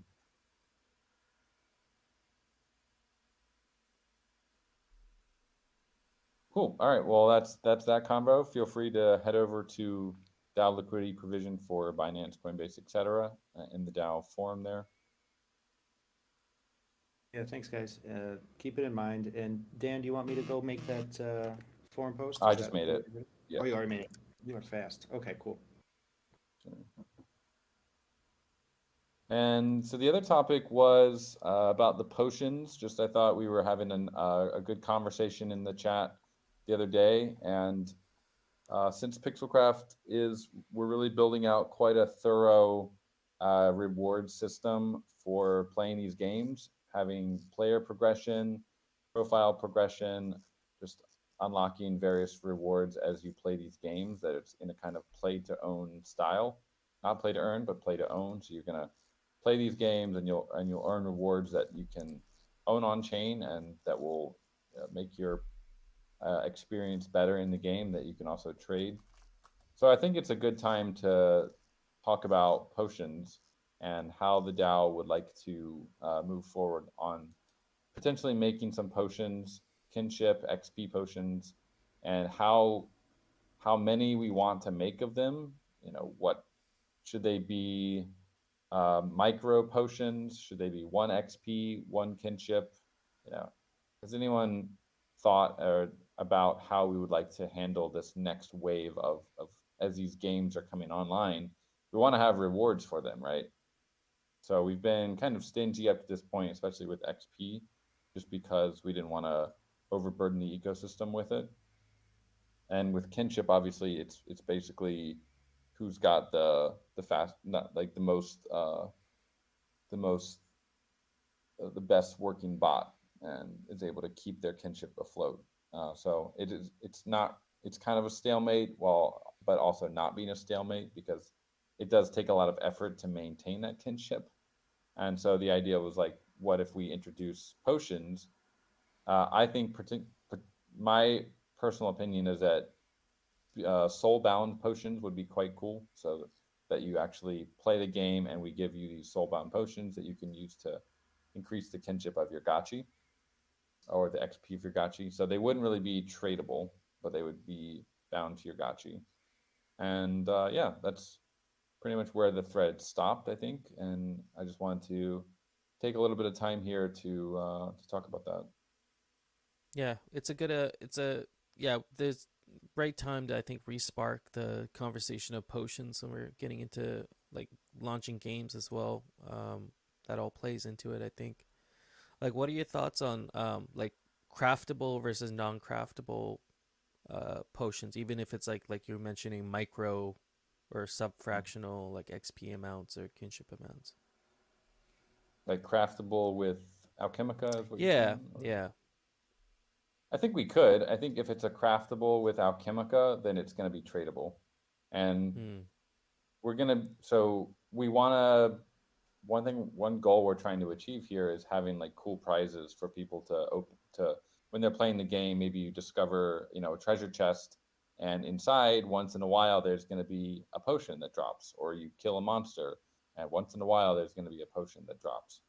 Craftables is like another, I think, area to talk about, and I didn't really was not envisioning like potions in that way for XP and kinship being craftable, because there's so much economic value already kind Mm-hmm. of tied to them. With But potions in general will be craftable. They won't necessarily be on-chain NFTs though. In these games, they're more like the items that you're going to earn by playing like dropped, and they'll be useful in that round, but they won't necessarily be on-chain NFTs. What I'm Hmm. talking more about is, do we want to introduce some new system for giving out kinship and XP to gamers? Overall, I think it's a great idea. Like you said, the kinships become a stalemate because it's a level playing field now. You just have to hook up to a bot. And so having that extra, like being able to get that edge through playing games I think it's a great idea. And then also XP plays in with protocol rewards. So maybe, like you said, craftable XP potions is probably not a great idea because it's such Yeah. like a high value thing. I know the XP potions are going Yeah. for a lot before. I mean, we're gaming protocol. We want to Yeah. reward gaming, so that's why I think it should be soulbound, because you're literally playing with the gachi that you're gaming with, and that you should bring. The whole like point of Aavegotchi was that by playing with your NFTs, you can actually make them more valuable.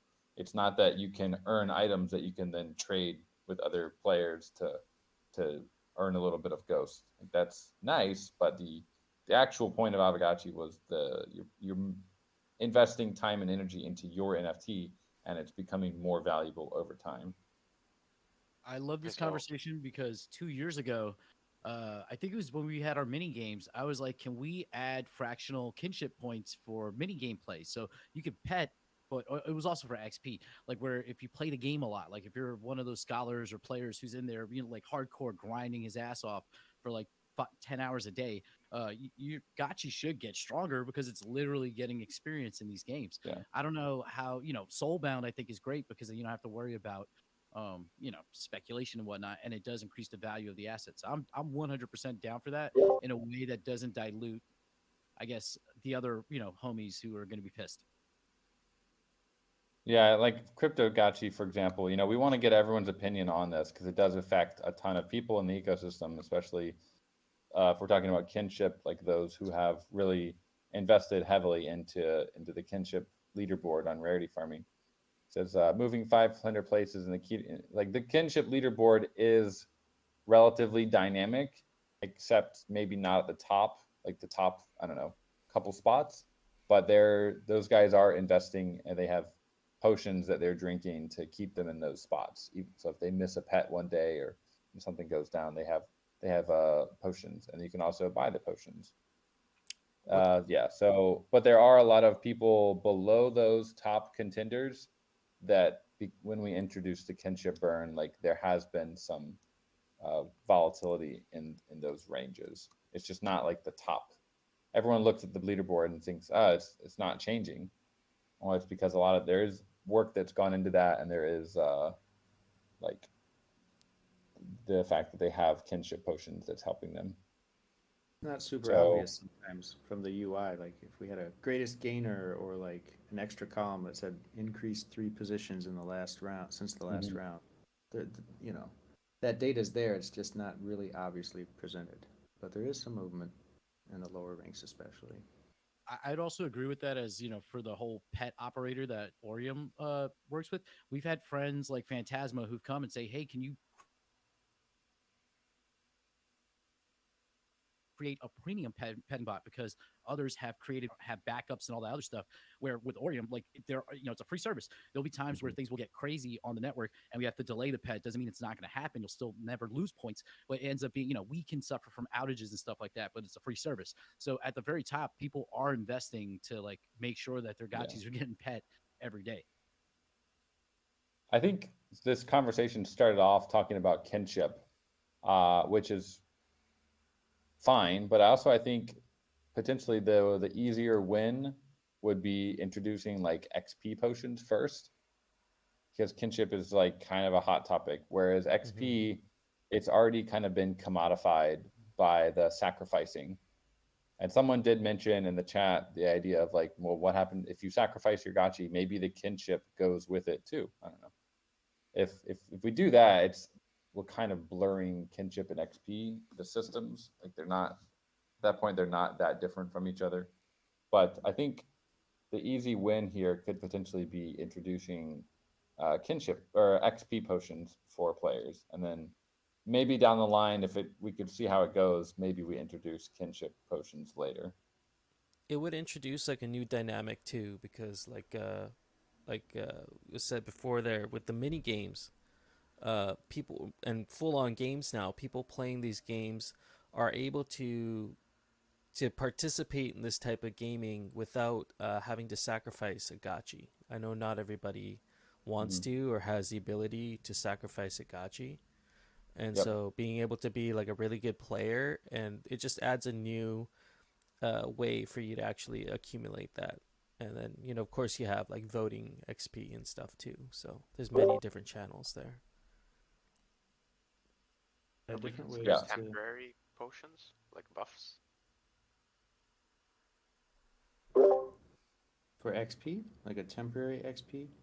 Yeah, just okay. So like if you're doing craftables specifically, I was thinking then that would be a good way to have a sync and at the same time allow people to climb leaderboards, but it wouldn't be permanent. Like it's just for competition seasons basically. So people would but we're not talking about craftable potions. We're talking about kind of soul-bound potions that you get by playing the game. No, I'm saying like if we want to do craftables, that's one way to do it without devaluing too much. Because the way I see it, if we do craftable potions, if we wanted to try it, it would basically mean that we're just transferring value from Ghost to Alch, right? Because people would be using Alchemica to buy potions, climbing the leaderboards, taking more Ghost from rarity farming. Although I guess it's still pay to win though. Distributed. Yeah. Yeah. It just adds another layer of like having to defend your title. It just makes the market a little bit more efficient than it currently is, which I don't know if that's a positive or negative. What we're trying to achieve here is having incremental rewards for people who are playing the games with their gotchis. Gotcha. I would love to see.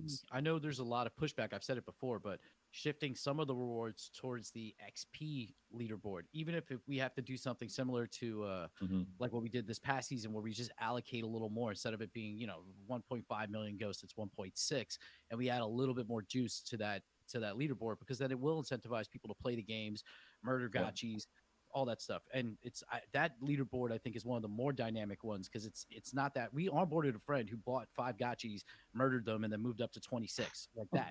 And the alpha on doing that for him got him back like a quarter of his investment on the first round of rarity farming. So it's there's alpha. There is definitely a strategy in the XP where you can make money is very dynamic. I And remember it's kind that of being. cool. Like, Oh, go ahead. yeah. Yeah. Like if you buy a gotchi and you play a lot of games with it and you level it up to a point where someone is looking for a gotchi to sacrifice and they're like, hey, I would like to buy your gotchi, that you kind of fattened it for slaughter. Horrible thing to say, but instead of it aligns interest a little bit more rather than giving like what we did with the play drop was basically just giving Alchemica directly to gamers. Whereas with this, it's like if you own that gotchi, you can level it up over time by playing with it, and then maybe someone will come along and say, hey, I need some XP for my maniac gotchi, and I'd like to eat your gotchi. What you were saying before, like when you sacrifice a gotchi and we don't transfer kinship, I totally think that makes sense right now because you're literally burning your gotchi alive. It doesn't make sense. Yeah, it's pretty awful. Yeah. So like, but if we wanted to, we could put another mechanic in where you can transfer kinship, but it costs something else. You know what I mean? Like some kind of spell or something that bottles kinship in the process of sacrificing. You're gonna cause inflation then, because I think the meta would be kill all your gotchis, combine them into like a mega channeling gotchi, and then just get a boatload of Alchemica. I don't know if that'll be profitable, but then I think that might cause emissions to like blow through the roof if you have level 9, altars.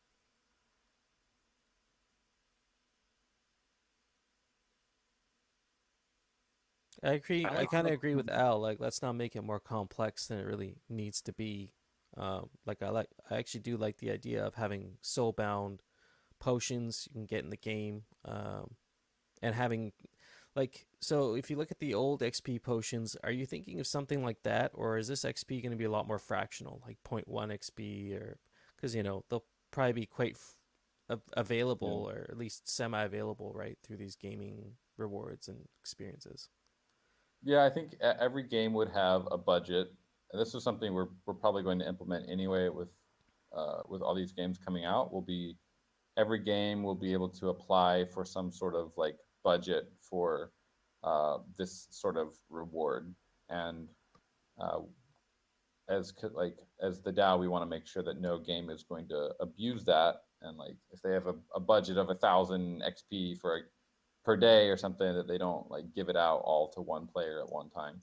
So we'd have to have a task force, or maybe Pixelcraft would help with that in helping to monitor these games.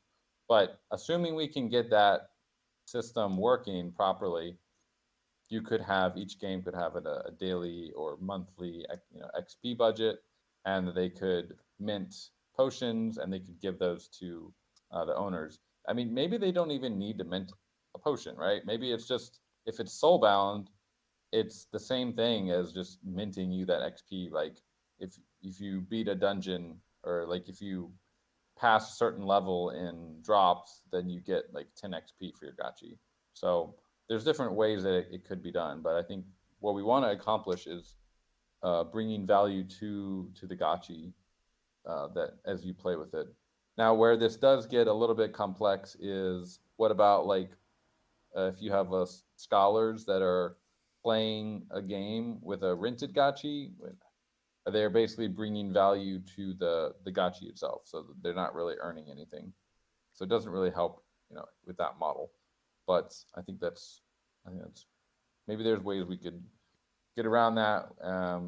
One of those would be like not making them soulbound, making them transferable. But again, I just don't think it's going to be that interesting to have like a bajillion XP potions being sold every day in the bazaar. Would it take up a slot in the pocket? They're not equipping it, so it's more of like it's a consumable. There's a whole function in the Aavegotchi contract for like feeding your pet. Oh my god, did we just get some sweater alpha? Holy shit. Yeah, dang, look at that. Sweater Alpha. Oh my God. The It's a good way godlike to end the call vibes. here. It's brighter than the last one, man. I didn't think that was possible. Dude, this thing is so goated. There'd be like an I love the aura around people walking around with these things. I'm gonna be sweating in godlike Miami. space. Hey, you could cut the sleeves off, and then you could have like a cut off version for Miami. Man, I'm actually going to D Basel, so I'm going to be playing basketball with the Oh, D nice. Gods peeps and some other peeps. So I'm going to take a fake Gachi shirt from last year because I think I have 2 of them and cut off the sleeves and use it for that purpose. There you go. They could be like, "What's Aavegotchi?" Like, you guys were on Polygon for Like, for a bro, couple months there. come on. Frank, what are you doing? Nah, man. That's cool. Yeah, Victor you told can the story. evangelize a little bit. This sweater is so good though. Is it in the shop right now? Yeah, I'm looking at it. He said hold off and wait till the socks get uploaded. So if Okay. you want to get the deal with the combo. And It's gonna be- yes, this last year was the purple one. This year is Raffle. Nice. I can't wait for next year already. I'm already excited. Got the godlike But- wizard hat, We really outdid ourselves on this one, I think. the up only arrows, and Yeah. the new logo, new branding. The A's are in there. The new ghost logo is also in there. There's so much. It's all there. Yeah, well Zbot says done. we're bringing Green Cycle back. Green cycle. That's right. Cool guys. Well, yeah, past my bedtime, so I'm gonna jump off. But maybe if anyone wants to start the conversation in the DAO, go ahead and do that. Or otherwise, I'll start it tomorrow, and we can get another chat going on XP. Let's just probably start with XP potions, honestly. Hmm. Yeah, I saw Mike Callion made a remark like, let's keep kinship and XP, separated at least as Yeah. we think about this. Like, it's helpful to talk about each one in its own way because they're very different. So, yeah, I don't have a dog in the fight, but listening to this, I just feel like it seemed most, at least here on stage and in the comments, we all like the idea for the most part that XP should be going directly to one gachi, and thus the soulbound angle does make a lot of sense there. But kinship, I don't know. That one's a little bit more. I think we just need more burns for kinship. Right now, we only have the channeling burn. If we introduce a potion mechanic for kinship, like feed your Aavegotchi some goat cheese and it gains 5 kinship. We'd need to have some sinks for that kinship as well, that you can spend that kinship to do something cool. And if we can get to that point, then I think we could start introducing all sorts of kinship potions. You could have it so that, like, I've been playing Friend Tech. I'll admit it, the fake Tamagotchi, base version thing. And what they do is like Yeah. a Tamagotchi, like you have to feed it, which will give it like a more time alive, I guess. And then you also have to clean it. So maybe the kinship burn could be taking, maintenance of your Gotchi, where you have to burn a little kinship to make sure it's like battle ready or something like that. These ancient gotchis, man, are they having like accidents? Do we have to clean up after them? Yeah, pretty much, right? Yeah, maybe. I mean, yeah, we intentionally didn't really introduce some of those mechanics to Aavegotchis just because they already had enough on-chain transactions. But it's funny to see the friend pet stuff. It's pretty interesting. Yeah, I like Lost And I Loco's definitely think comment there. You'll Yeah. need the adult diaper wearable for your geriatric gotchis. So ancient. 1,000 days, man. Happy birthday to all the gotchis. Yeah, that's amazing. That was a great feature that you guys implemented actually from the start. I don't see too many NFTs where you could see like the age of it. Right.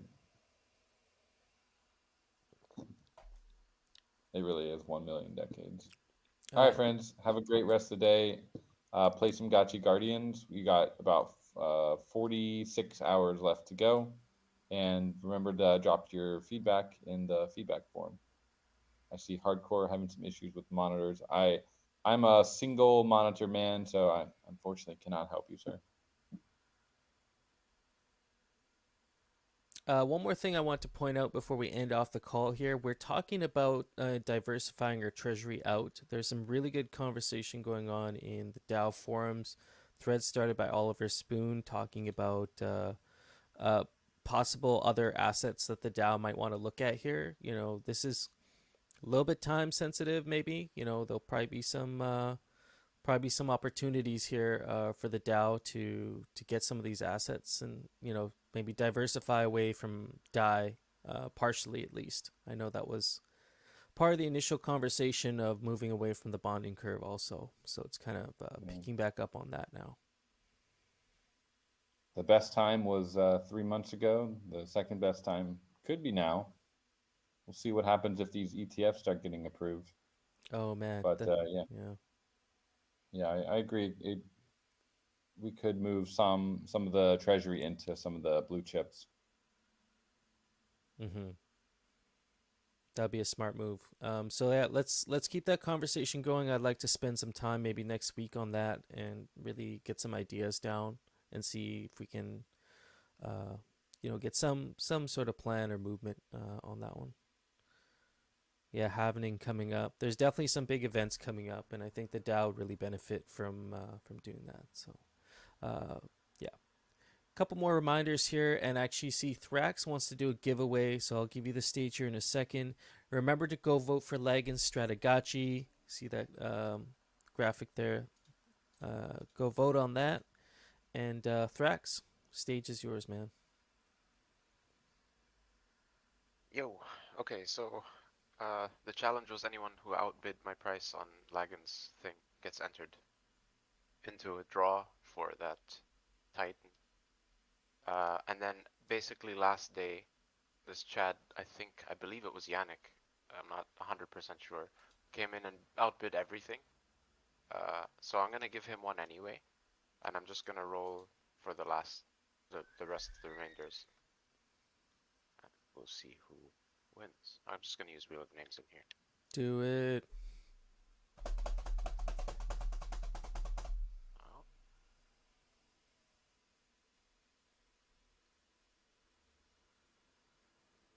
Is it working? Yeah, I see it in the chat. It's going. Hey.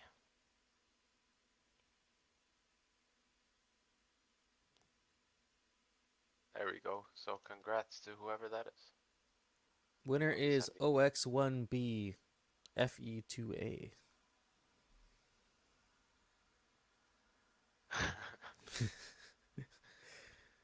is you. Yeah. There you go. Nice. Okay, sweet. Well, thanks. Appreciate it, guys. That was a fun little friendly competition and for a good cause. And if you guys don't know, there is a GoFundMe currently running for T-Bird. We're trying to help him out with some medical issues that he's been having. Yeah, I'll drop the link here if y'all haven't seen it. Help a brother out. Oh, there you go. Choina dropping in. Awesome. Okay, yeah, much love, everybody. I think that's all for today. Go enjoy your weekend, and we'll see y'all next week.